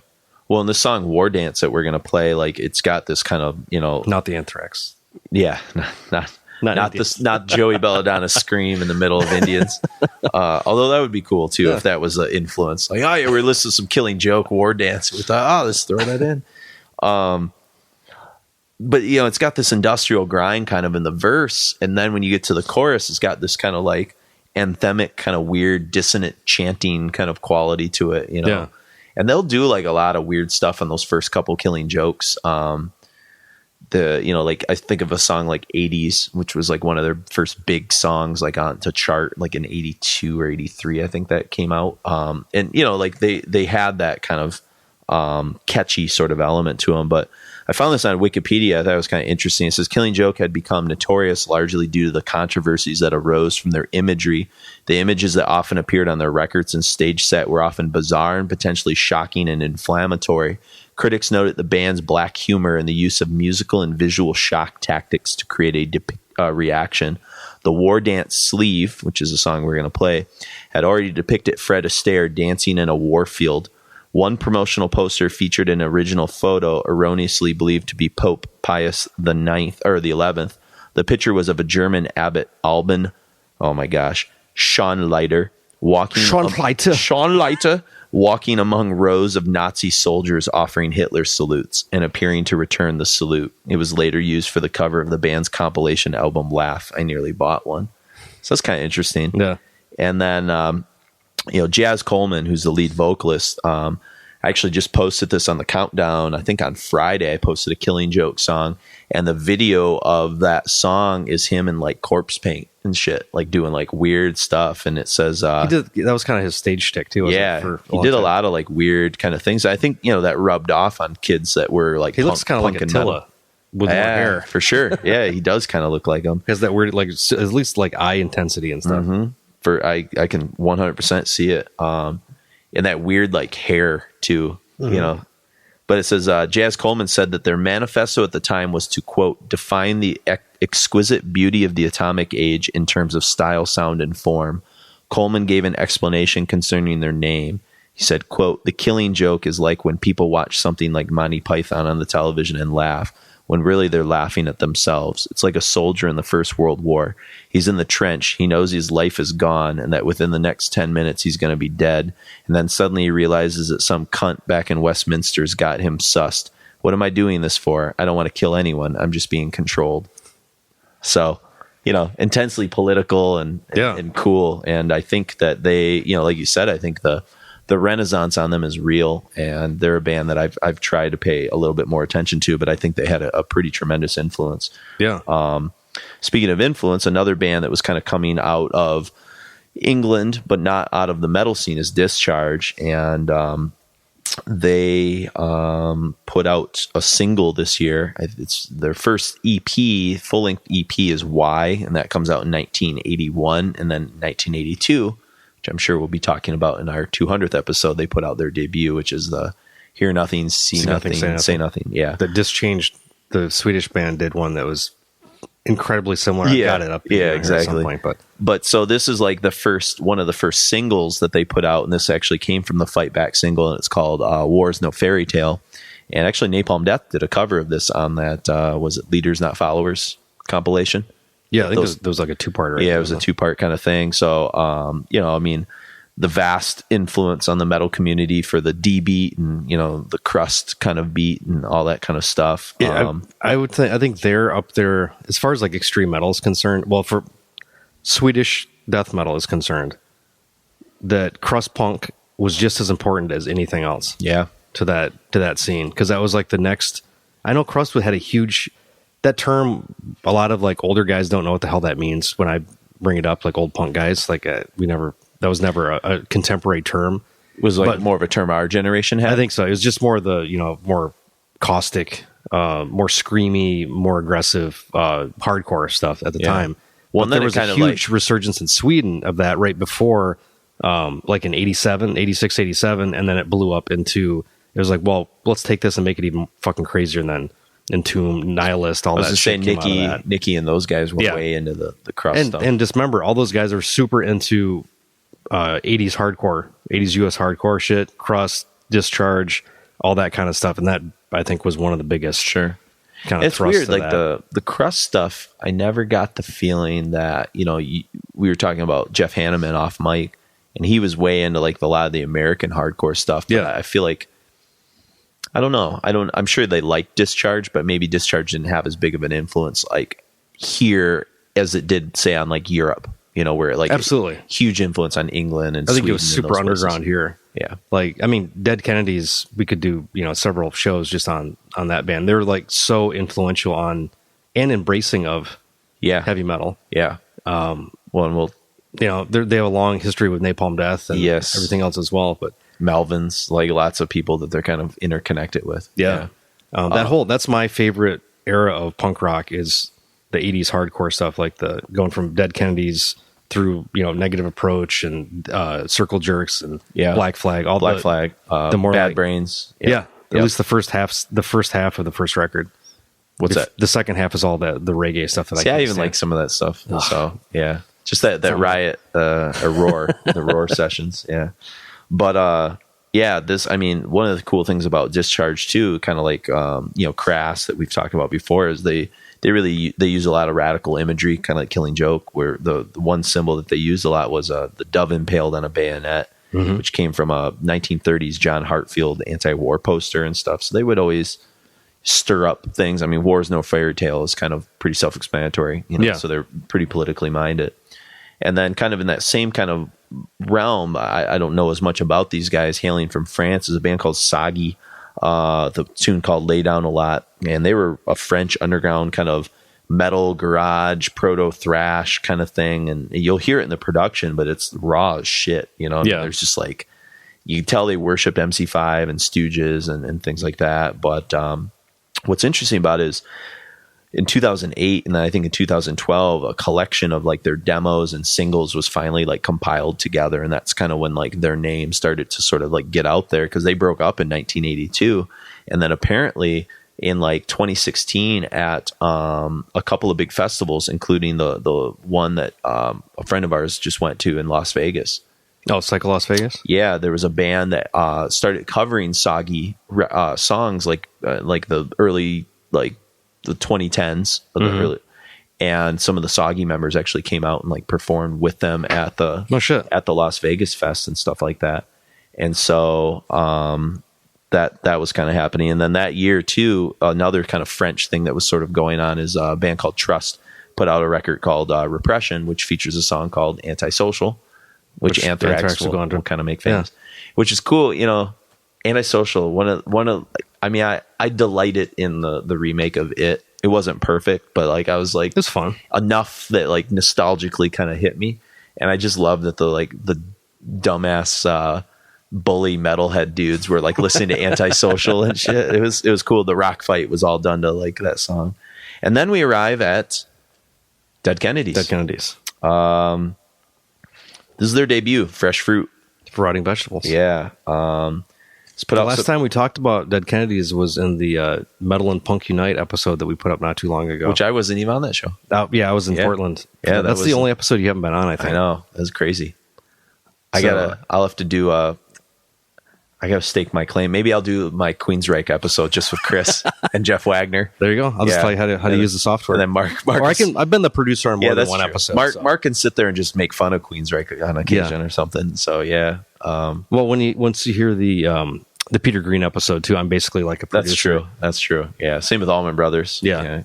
But yeah, it came out September 1980. San Francisco band, which I think is hugely important when I'll read some quotes in a couple minutes, but you talk about what else was going on in San Francisco in 1980 was that's going to like kind of pool together with this. What are thrash? Yeah. The Bay Area thrash scene. So I think they were like that. I think that they were kind of like walking in that same sort of regard. And you said there was kind of almost like a friendly. Well, there was, I remember, the whole documentary was this on. I watch a lot of documentaries in the background while I'm drawing, but it might have even been the thrash episode of Metal Evolution.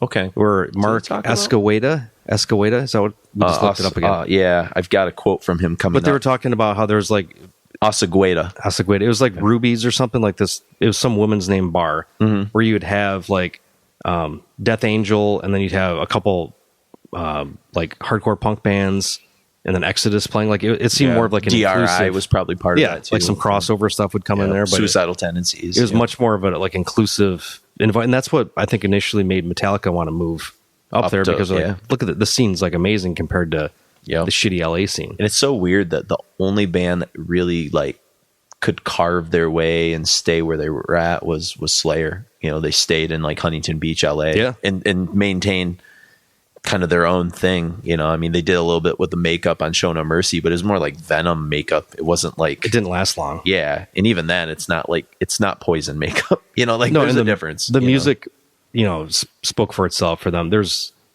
been undeniable their entire career. Yeah, exactly. Another band that put out a record the same year, and it's just their debut 7-inch that we'll talk a little bit more about in the 82 episode, is Plasmatics. And they were another band that was really beloved by metal people, especially. Wendy O. Williams. Yeah, and we'll have some things to say about her, indeed. But yeah, I mean, I think that connection was really important. I think the thing that was so unique and weird about, I think they might have beat Black Flag as being like the first kind of iconic American hardcore band. Because Black Flag, I think, had released a lot of singles, but hadn't really put out like that essential debut record, I think, until 81, which is Damaged. Yeah, I mean, because they were with Keith Morris. Yeah, the first singer there for a while when they're just throwing around a lot of singles and 7 inches and things like that. I just listened to his audiobook not too long ago, so I kind of learned the whole history of the whole thing and how, I mean, back at that point, a punk band didn't do more than a couple releases, so they're like one of the most prolific, like outside of Dead Kennedys. Yeah. Prolific like hardcore punk bands, but yeah, there's like a whole history before Rollins that nobody really talks about. Yep. And that's some of my favorite stuff now. Yeah, it's good. I think isn't the Everything Went Black is a collection of a lot of that stuff. Yeah, I believe. Yeah. But I think one of the things about like Biafra, in addition to it being like probably one of the first like full length punk records to sort of come out, is he combined like elements of horror, like bits of history, certainly, and then like, Jello Biafra's like politics, and he kind of like put this like sick kind of like twisted humor blend on like everything.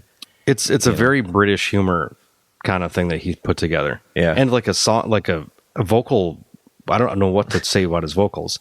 It's this weird vibrato. Like, I don't know, like nobody else sounds like that. It's it's Jello Biafra when you hear it. You either like it or you don't. And I've always like loved it. I don't know what it is. I think it's cool. It's very charming, in a way. But the music was just, it would beat the shit out of you, and it was like socially revolutionary, but it wasn't like preachy. It was just like, this is what it is. Yeah. Everything's like Holiday fucked. In Cambodia speaks for itself. Yeah. If you didn't know about obviously genocide. really smart guys. Yeah. You take a really,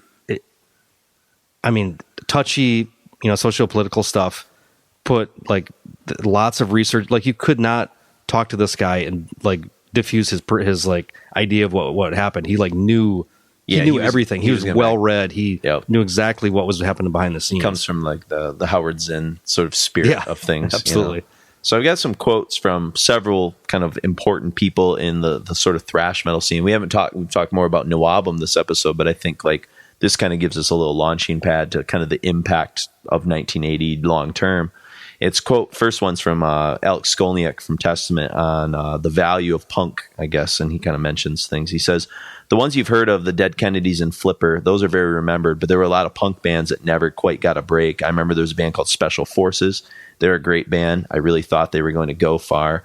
I thought they were going to be like Black Flag or something. And then there were a lot of other bands like that where it just didn't happen. At the time, they were influential in their own way. But for me, musicianship was really important. I knew I wanted to be the best musician I could be, so I was attracted to what Van Halen was doing. And through Van Halen, I started studying early guitar players like Clapton, B.B. King, Hendrix, great guitar players. You didn't really have great guitar players in punk. You didn't really have great musicians in punk. You had great songs, you had great songwriting, you had great attitude. And as a fan, I liked that about punk. But as a musician, I wanted to do more. And it seemed like thrash provided the possibility to apply the musicianship that I worked so hard on to the attitude of punk. The quintessential garage band is more punk. It's not polished, it's raw, it's together, it's cohesive, it's powerful, and it's not polished musically. It's got a certain noisy, out of control quality to it, which makes it great. And I love a great punk band. But I think for it to be metal, it has to have more control, more polished musicianship, and it's a different sound. It's thicker guitars, different vocal styles, it's a different mix. It's just a slightly different package with some of the same energy. Yeah, that's a really good summation of the whole thing. Yeah, so I think he kind of like nails a little bit of that, and then that's why I think I like hardcore so much, because it's so close to. It's right. I don't like crossover as much, but I like whatever was on either side of that a lot. Yeah, because it's always like, I guess the purity of hardcore has always been kind of weird to me, because like I can listen to like Cro-Mags and Agnostic Front, but like going to like hardcore shows, it's like a New York sound too. That's very different. Weird thing. Yeah, and they have some like good sonic riffs, but there's like a meathead kind of aspect to it that like is weird for me. But I think Dead Kennedys is intellectual enough where it's almost like they're nerds doing hardcore, which I can kind of associate more with like history nerds like Biafra, like singing about the shit he's singing about that attracts me. Well, and then like Detroit, area, the Negative Approach was like the first band to really do that, like growl snarl. Yeah. That would end up, in the early 2000s being like a when the new second, which I still can't call hardcore, that new wave of American heavy metal, whatever the fuck it was, the metalcore yeah. stuff that came through that said it was hardcore, which I didn't like. It sounded nothing like it whatsoever. But that was like the first really aggressive hardcore vocal. Yeah. That which became I just like saw the him this template. weekend. Oh, yeah. You got to see him. That's badass.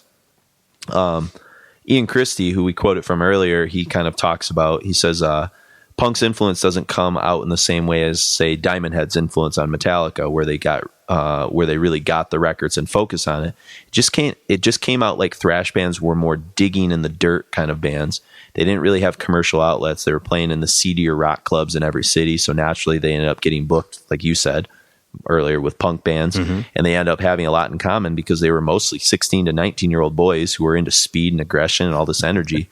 And so in LA, you had Circle Jerks and Suicidal Tendencies brushing up against Slayer. And in San Francisco, the bands aren't as famous, but you had Attitude Adjustment and Dead Kennedys influencing Metallica, and definitely Exodus. And in New York, the most famous, I guess, crossover scene, where you had crossover guys like Nuclear Assault and Carnivore playing CBGBs and exploring the punk scene and taking a lot of shit for it, fighting for the right to be in the room. And I do think that without hardcore punk, there's no thrash metal, that's for sure. There's just no way it would have happened. The whole attitude of like putting your head down and just charging forward. I agree with that. Yeah, so good stuff there. And then two more quotes, kind of just why we're kind of on the topic that kind of connects to Dead Kennedys and some of that. We were joking earlier about the pronunciation, but Death Angel vocalist Mark Osaguido, he says, well, one, because it was anti-establishment right off the bat. People into rebellious music are going to cling to that. The punk that was coming out that the metalheads were getting into was GBH, Discharge, heavier punk with a lot of attitude, really heavy stuff coming out of England. And we had bands in the Bay Area that were doing that same that stuff that was insane, like the Dead Kennedys, who were socially spot on and rebellious, but yet really technical music too. And the thing about metal, it's a very technical music to play. And I think that what sucked the metalheads into punk was the energy of the crowd, the heaviness of it, and the rebellion. As soon as the metalheads clung to that, it took a while for punk to embrace metal. But inevitably, there was this hybrid that came out, and you started seeing a lot of punk bands get more proficient with their playing, and then there was this whole crossover thing that blossomed. But the camaraderie didn't come for years. Even just on Broadway in San Francisco, where there were metal shows happening at the Stone, and then just across the street, there was Weekends used to be insane in San Francisco on Broadway. Metal shows would happen at the Stone, and across the way, there'd be punk shows at Rock on Broadway. There'd be police barriers all the way up and down Broadway on both sides. And to tell you the truth, metalheads didn't go to punk shows. Only occasionally would you see a few punks at metal shows, but there was always tension. It was a metalhead. If a metalhead guy with long hair went to a punk show, you more than likely were going to get your ass whooped. That's just how it was. It was definitely a long time coming before the two started getting on in any way. I mean, I can totally validate that. We in like 91, 92, there used to be a pool hall in Mount Pleasant where me and Jason both grew up. Was that Rackham? Rackham. Yeah. And we just like, skate kids and all kinds of people like delinquents hung out there. And there used to be a bunch of punk guys that would try to, like, when we came in, they'd try to cut our hair or light it on fire. No shit. That was still going on up until like 93, 94. I was going to say, right when I hit high school, I feel like that kind of went away after a while. But well, I think 80s, it was fucking hard and heavy. Like you'd see another punk guy, he'd throw a fucking rock at, like, it was stupid. I think grunge and Nirvana and all that had a little bit to do with that, because those bands were like punk inspired metal or something like that. You know what I mean? Or metal inspired punk, you know? So they were like, you didn't give a shit after that scene came out, because it was like, what is this, metal or is it punk? And people would be like, I don't even know. We just like it. And some guys had short hair, some guys had long hair in the band. You just kind of like, all right, whatever, you know. Like now we've like genre doesn't really exist as much, or like social kind of like strata doesn't exist as much as it used to, with as far as like, well, you're the jock, you're the farmer, you're the skater, you're the nerd. I think it's so funny when you talk about like John Hughes movies to like a newer generation, like it doesn't make sense to them. Like the nerds are kind of popular now, like in school sometimes, because like it's like cool to get good grades and like fucking pay for college now. Like it's weird. It's hard even to explain like that, nerd subculture is mainstream. Yeah, like Marvel Comics is like the mainstream of what kids talk about. Yeah, just so fucking insane weird to me. Yeah, but yeah. There was a lot of, especially at going to shows, anything that was like remotely punkish. You know, there's a lot of pushback. Yeah, people just like fucking like push you right in the floor. Yeah, like you being just stand at the edge of a pit and somebody knock you on the ground.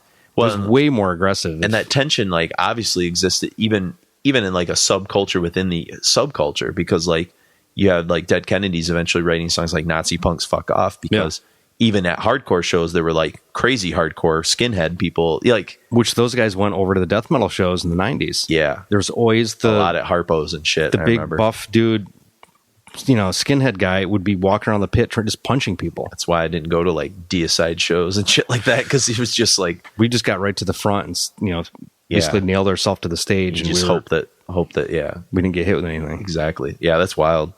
And then I can totally commiserate with that. Yeah, indeed. But the last quote comes from another Testament guy, Chuck Billy, and he just says, "We're into Dead Kennedys, Plasmatic, all the early stuff. Like any rebellious teenager, when you're growing up, it was always cooler to play and listen to stuff that was obscure and nobody really knew about. You're like, check this out. Have you heard of this? And obviously they're going to say no, and you're turning somebody onto something new. When you're younger, that was the cool thing, and that's where punk was, because in suburbia everything's kind of proper, and they weren't turned on to that yet. It was the attitude of the punks type of singing and not really giving a shit attitude, do what we want, and that kind of crossed into the metal thing. We're still playing fast beats and fast bass and aggressive stuff, but the guitars are just much more aggressive and heavy a tone. It was night and day compared to the punk, which was a much more cleaner guitar, is what he's kind of saying. So yeah, like I said, when I was looking around for some Dead Kennedy stuff, I just stumbled more on like all this kind of connection to thrash. Cause I mean, that's kind of the lens we're sort of looking at all this stuff through, is like, how did it impact kind of the long-term future of kind of heavy metal and stuff like that? And that's why there's so much, I think, well, there's a fair amount of punk and hardcore stuff in our countdown, which I think they're so tied together. You can't not talk about it. And if you've ever hung around with Mark or listened to old episodes, you just kind of know that that's kind of how we are. Yeah. So. And then where we're going to end this set is kind of two anomaly kind of things, because, it's kind of the calm before the storm when the 80s metal store stuff hits.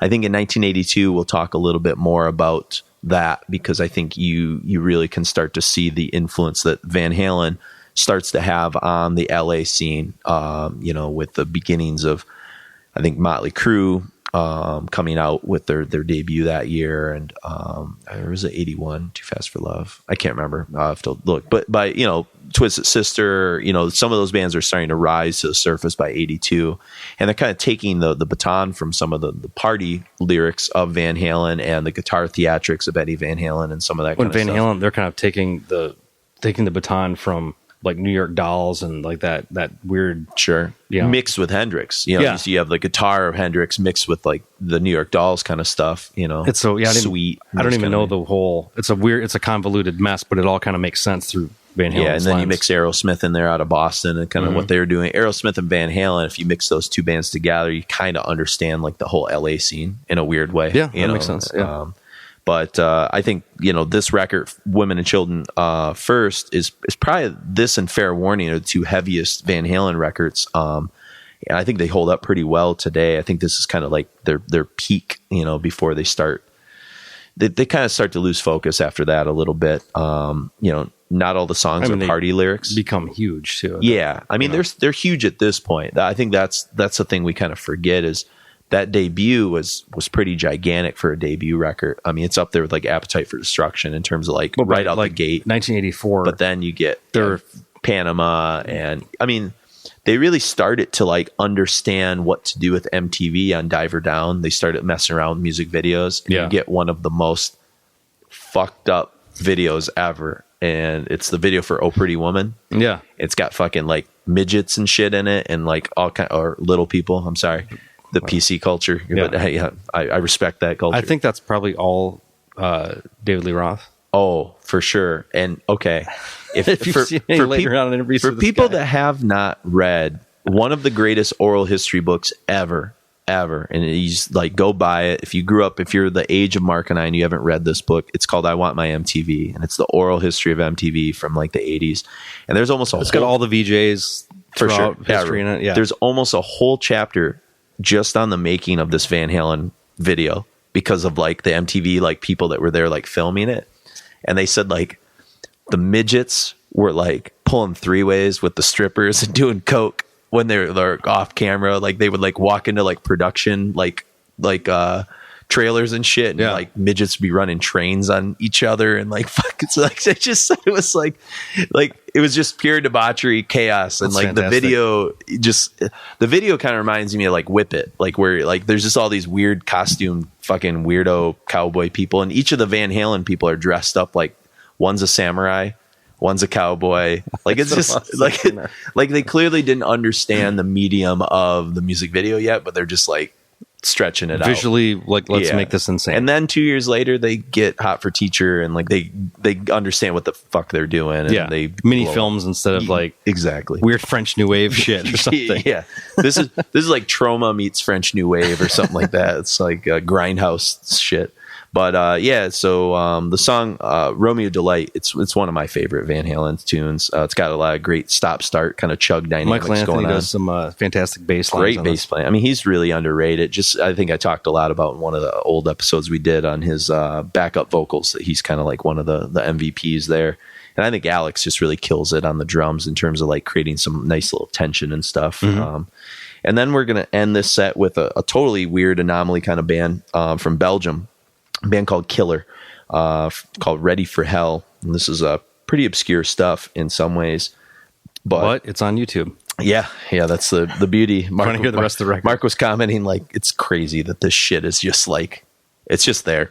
You I wanna remember look for- spending so much money on just like somebody would say something about a band. You'd go get like a Violence record. It's like, oh, I spent fucking $15 on this piece of shit. Now I can't get, Altars of Madness or something like that. You don't Yeah. have that kind of Yep. trial to and be error. able to, yeah. You can just immediately. Well, we had the listening station at New Moon. That was always nice, where you could like But this listen is to some used this is CDs. like you're a fucking cyborg that you can just go into the void and grab It's like whatever the Matrix. you need to You just hear. plug in, Yeah, it's all there. it's yeah, fucking crazy pretty to me wild. still.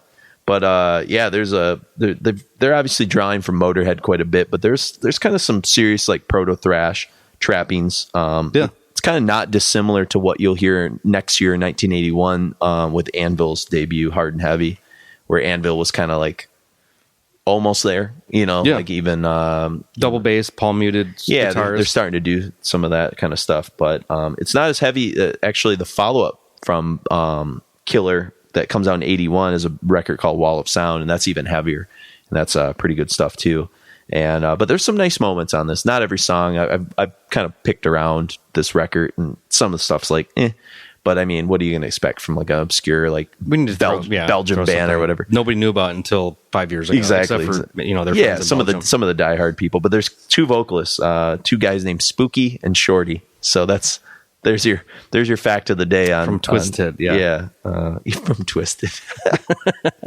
Have I told my ICP story on air about how I watched WrestleMania with one half of ICP, not knowing it? Was Shaggy Too Dope or with It was Violent Shaggy. J? It was Shaggy Too Dope. Okay. Yeah. So yep. So that I didn't know it, but I was at a WrestleMania party with Shaggy Too Dope, and he was out of makeup, of course. So or else Okay. I would have known it. Yeah, one of my friends married a lady that used to be in a relationship with a juggalo higher up. So Oh, well, like a King of the Juggalos type I don't figure. It's like a they're. I don't Like want the Grand I don't want to Wizard shit of on the them too Juggalos? much because they're surprisingly like progressive socially. in certain ways. Yeah. In certain ways, like Yeah. they shit on like the Confederate flag, and they think if you're gay and you want to get married, that's totally cool. Like I don't give a shit. They have like a weird, like kind of progressive libertarian strain in them. Yeah, it's I can't be mad at them, but still, it's so fucking ludicrous. It's just the whole it's idea. kind of wild. Yeah. They hang out in go karts down in Wyandotte. And Yeah. I don't know.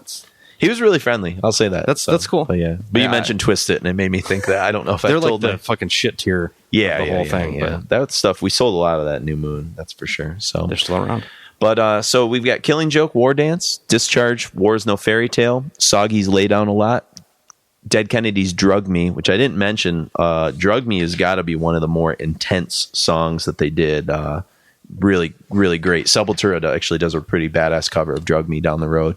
Van Halen's Romeo Delight. And then we got Killer, Ready for Hell. And then we had Jello Biafra come back on Biotech as Godzilla. Yes, we did. And in fact, lots of Sepultura connections.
Screen no road, the enemies don't be told by the plastic crowd.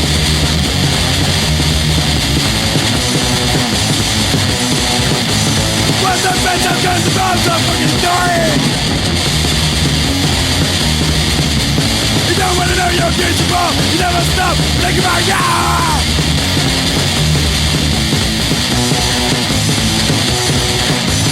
What's the bitch of guns about the fucking story?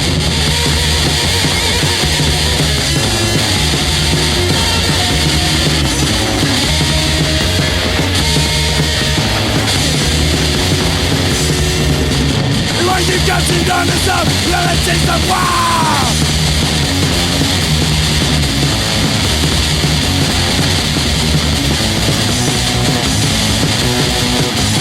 What's the threat of guns about the fucking stories? These are guns that brought the rest, and never go such a wow.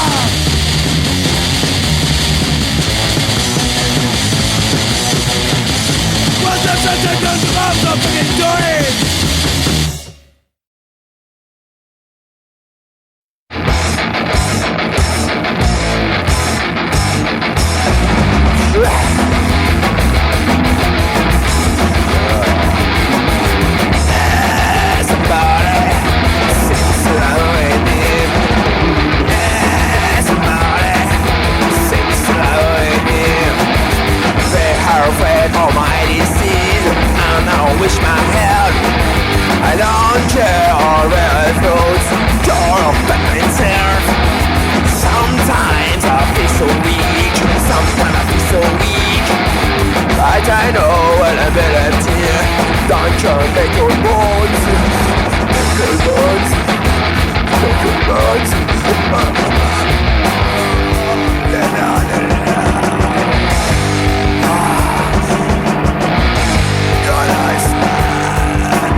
with the rain and below so I can see myself.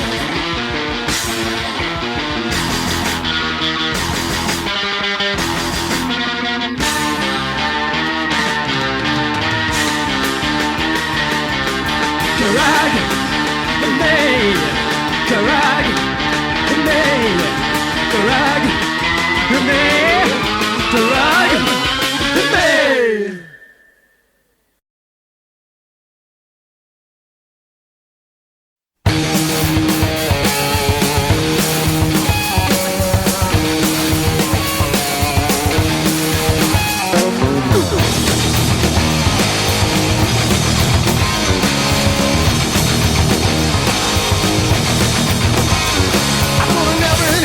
Special reason, what's the lie? Cause I ain't leaving. We're in for a very long night. Heard a vicious rumor from your mama's tongue. You a desperate woman, need a man with a gun. High crime zone in the city of lights. Save it, please. Can't take it anymore. I beg you, please. Can't take it anymore. I'm taking whiskey to the party tonight, and I'm looking for somebody to squeeze.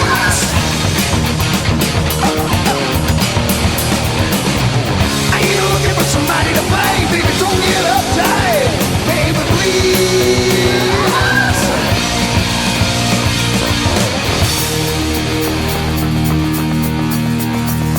Wanna see my ID, try to clip my wings. Don't have to show you proof of anything. I know the law, friend. At the 11th hour, I'm going back outside.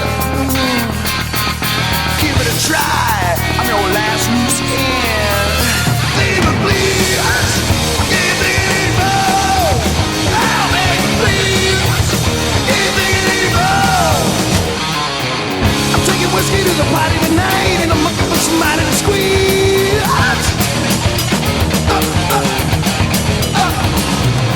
Ain't looking for somebody to bang, baby, don't get uptight. Baby, please.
Somebody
better.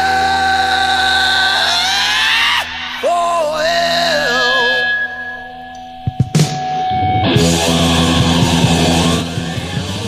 So that was Killer, Ready for Hell, Van Halen, Romeo Delight, Dead Kennedys, Drug Me, and then we had Soggy's Lay Down a Lot, Discharge, War's No Fairy Tale, and we kicked off with Killing Joke's War Dance. So we're going to be on our way here in a moment, but I want to, just kind of remind people, if you've made it through this epic episode, each episode I have no idea how long this one's going to be. Gets more and more it epic. Might be 4 hours long. Yeah, hey, hey, we promised you big things as we approached episode 200, and that's where you're going to get. But these microphones, man. Get those emails turned in at requiempodcast@gmail.com or requiemjason@gmail.com. Either of those places, you'll get responses and things like that. And we're hoping to read some of those on the 200th episode. Again, it can be about 1982, which is what the big grand finale episode will be about, or just general thoughts on things you like about the podcast, things like that. Get to the website, requiemmetal.com, get some of those t-shirts that we were kind of talking about. Something else we didn't bring up. What's that? Is that on the website, under the merch area, we have grocery bags. I did see that. Those are pretty badass. We did sell one. So, did we? yes. Yeah, that's awesome. I think that was a new option for the printer, and that you can get. They have coffee mugs, but it's like, who doesn't use the reusable grocery Think bags? about being an environment, and it's friendly. it's the all yellow, the yellow skull with the logo. Okay, yeah, so, and you can do them like red and black, right? I think so. Yeah, so I mean, hey man, you want they're very affordable. They're like $5. Yeah, walk through Target and kind of get your Requiem on. I've got my Rika Putrefaction Carcass. I think one. So, I think that's the way. I have a Soundgarden Bad Motor Finger one. So, but yeah, I mean, sign up to be a Patreon. We're doing some big stuff with Patreon. I mean, if you like what we're doing, I don't feel bad in kind of like saying I think this is a podcast we do for free, and I think there's a lot of people that take advantage of that, and it's nice to be able to kind of give back and show your support for us. Well, and it shows in our downloads as well. Like we're up probably like 200%. Yeah, we've been doing really well. So yep. So I mean, that. so like it'd be nice to get that feedback, whether it's emails, things like that. But again, we do appreciate all the Patreon support. If you can throw $1, $5 at us a month, it goes right back into the show. This is not like how we make money. We're trying to make it better without draining our own bank accounts, which we spend money every episode on buying discographies lots of and stuff, lots of books and different things like that for research. That's really come in handy. So thank you to those of you that have been Patreons. And again, I guess I never really made the offer, but if you're somebody that doesn't want to mess with Patreon or whatever, but you'd like to make a PayPal, just like a one-time donation or something like that, just get a hold of us through the email, and Mark and I can give you a PayPal account to shoot that over to. I know on other Patreon podcasts I listen to, sometimes people don't want to mess with it, and they just make like a one-time donation, say, hey man, I've been listening for years, here's $50 because it's been worth $50 to me for 10 years of great metal history and shit like that. So but yeah, you can get to Patreon, www.patreon.com/Requiem Podcast. Check us out on Facebook. I changed it to Jason and Mark from Mark and Jason, because every time somebody would email me, they'd be like, hey, what's up, Mark? And I'm like, this is actually Jason. So it became like a running joke. So I said, finally, I'm just going to reorder our names to Jason and Mark, because it just helps people. And then at Podcast Requiem, you can follow us on Twitter. The thing that inspired this, which I didn't really talk about, and I know a lot of you already are big followers of it, but the countdown, History of Heavy Metal countdown, that's 4,500 songs. We are in the mid 80s at this point, and for people that are Patreons, they have a link through the Patreon to Google, and I have an updated Google page that I update every time. Yeah, from the Google Drive. And so you have a full list of every song that we've listed with links to the YouTube videos and things like that. And then don't we have like a partial Spotify playlist? We do. As well? Yeah, Brian Wendorf, who's one of our Patreons, has been doing the Spotify playlist. I will, if you look up, I think Requiem Podcast or Requiem Metal on Spotify, you can find the playlist. I checked it out. I don't subscribe to Spotify, so I can't skip songs. So it always has to start me at like the blues in like the 1920s or whatever. But obviously, I think if you subscribe to, you can skip through and find a year or an era. Well, I'm going to look into actually getting it, because I know there's a lot of people that do use Spotify, not just like the different podcast aggregators who might try to get. I know there's a way to get the podcast up on Spotify for people. So that would be another possible income stream for us. I mean, very minimal as any artist knows. Yeah, with Taylor Swift's like the only one that makes money on that or something. Or Beyonce, or Lil Pump or something. But, But get those emails in as soon as possible. Probably as soon as this episode airs, you're going to want to get emails out there. I know I've been reaching out on social media through people, but I know not everyone is a Facebook or Twitter user. We also have an Instagram too. If you want to follow us, it's Requiem_Metal_podcast. I don't use a ton because it's like a lot of time. But on occasion, like I'll take pictures of show notes, or when we're at concerts or things like that, I'll throw up some kind of images. We're not an image-based podcast, but when I can. I'm the one that's on Instagram. I was going to say, my preferred method. Mark's the artist, so definitely follow him if you're into Mark's artwork. And if you are into Mark's artwork, if you go to the website, requiempodcast.com, in addition to merch, you can also find a lot of his. I think is it the art tab or something? Yeah, it's an art tab. Okay. Yep. And you can get the Carcass posters that you've designed, a there's lot of the t-shirts stuff you've done for that I did for Decibel and stuff too. So there's all kinds of shit. Yeah, if you like any of those cool like composite Decibel covers that he's done for like the Doom Metal issue and stuff like that, those are Doom Metal and Black Metal. I've got t-shirts up of those available. Okay, so cool. Yeah, and even posters too. Yep. If people want. So I know I have one of them framed. I can't remember. I can check. So, but we are going to close things out tonight with a band and a kind of in sad memory. I think it's the first time we've played them since Mark Shelton passed away. Mark the Shark. This is just, within the last month or two. Yeah, I think it was like late July, early August, somewhere around there. So they're on a European tour when it happened. Yeah, that's pretty wild. Yeah, I know. I remember reading the email where some of the bandmates were kind of saying like, we're trying to get his body home, and it was just like a lot of logistic things that were pretty wild. And this guy, he was like a weekend warrior type who, he didn't live off this stuff. He did this out of pure love. Yeah. And it shows through all the music, all the people that he's ever touched. He was a hell of a character, super fucking nice guy. Yep. He kind of reminded me, you might laugh at this and the people out there wouldn't know. He kind of reminded me of like my Uncle John, like was a metal guy.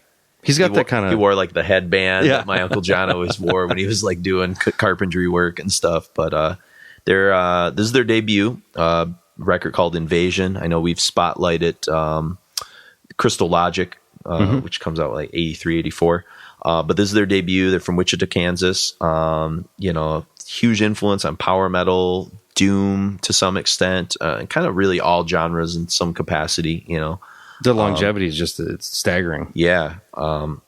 This record, it's not Crystal Logic. It's not some of the stuff they did more in the mid 80s. It's kind of unpolished. It's not all like kind of fully successful in there, but it's really endearing in a lot of ways. And I think the song we picked out, Cat and Mouse, even Mark Shelton in an interview I was looking at in the reissue booklet to this record, kind of said this is one of the songs from this record that should be kind of well known. But it's epic. It's 8 minutes long. It's got a lot of endearing energy. You can see got the quintessential like the chord progressions he would do for solos. Yeah, is similar to like the Pagan Altar, very traditional kind of. Yeah, but it's like it's unmistakably his guitar, almost tone. like Voivod guitar, where it's just like left of center enough. Yeah, but it's like it's always the same type of guitar. Yeah, it's not always technical or anything, but it's just doing like these weird things. So it always works, and always has his stamp of identity on it. It's very Manila Roadish, yeah. And so a lot of cool solos in this record too. And the intro, Mark and I both pointed out, you can definitely tell they're fans of Rush. You hear a lot of 2112 and things like that. So good way to go out. Cat and Mouse, epic in style. So like I said, once again, get in touch with us for the episode 200. Get out t-shirts. Check out Patreon. Leave us a rating on iTunes. We really appreciate that. And for everyone that has already gotten in contact with us and is helping us out with the 200th episode, we do appreciate that. And so for a long one, episode 199 in the year 1980, hopefully you have some perspective on why this is a pretty important year in metal. I am Jason. And I'm Mark. Enjoy Manila Road, Cat and Mouse.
are in the cage.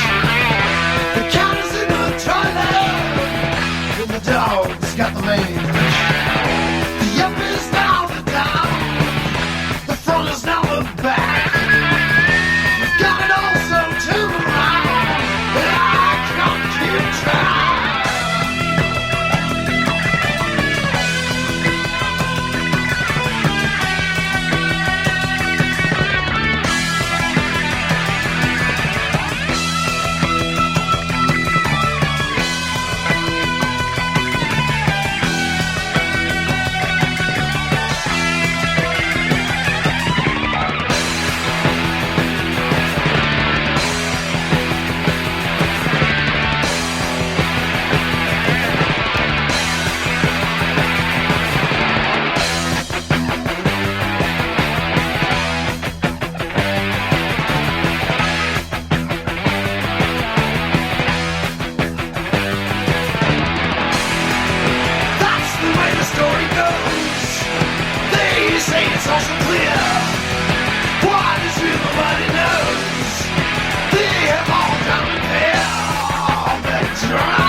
The lions are roaring, the wolves they howl, the old men are snoring, and the cops they just cop out.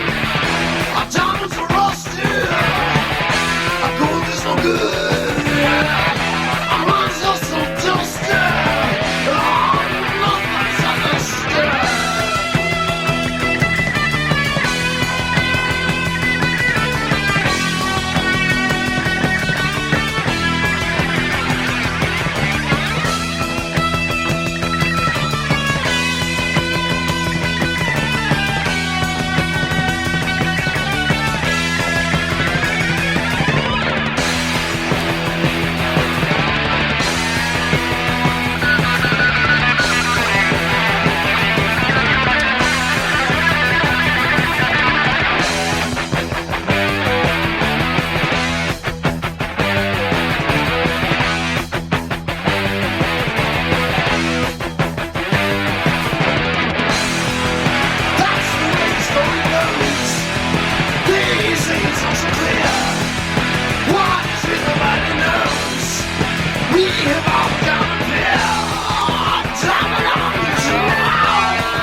Rats are in the cellar,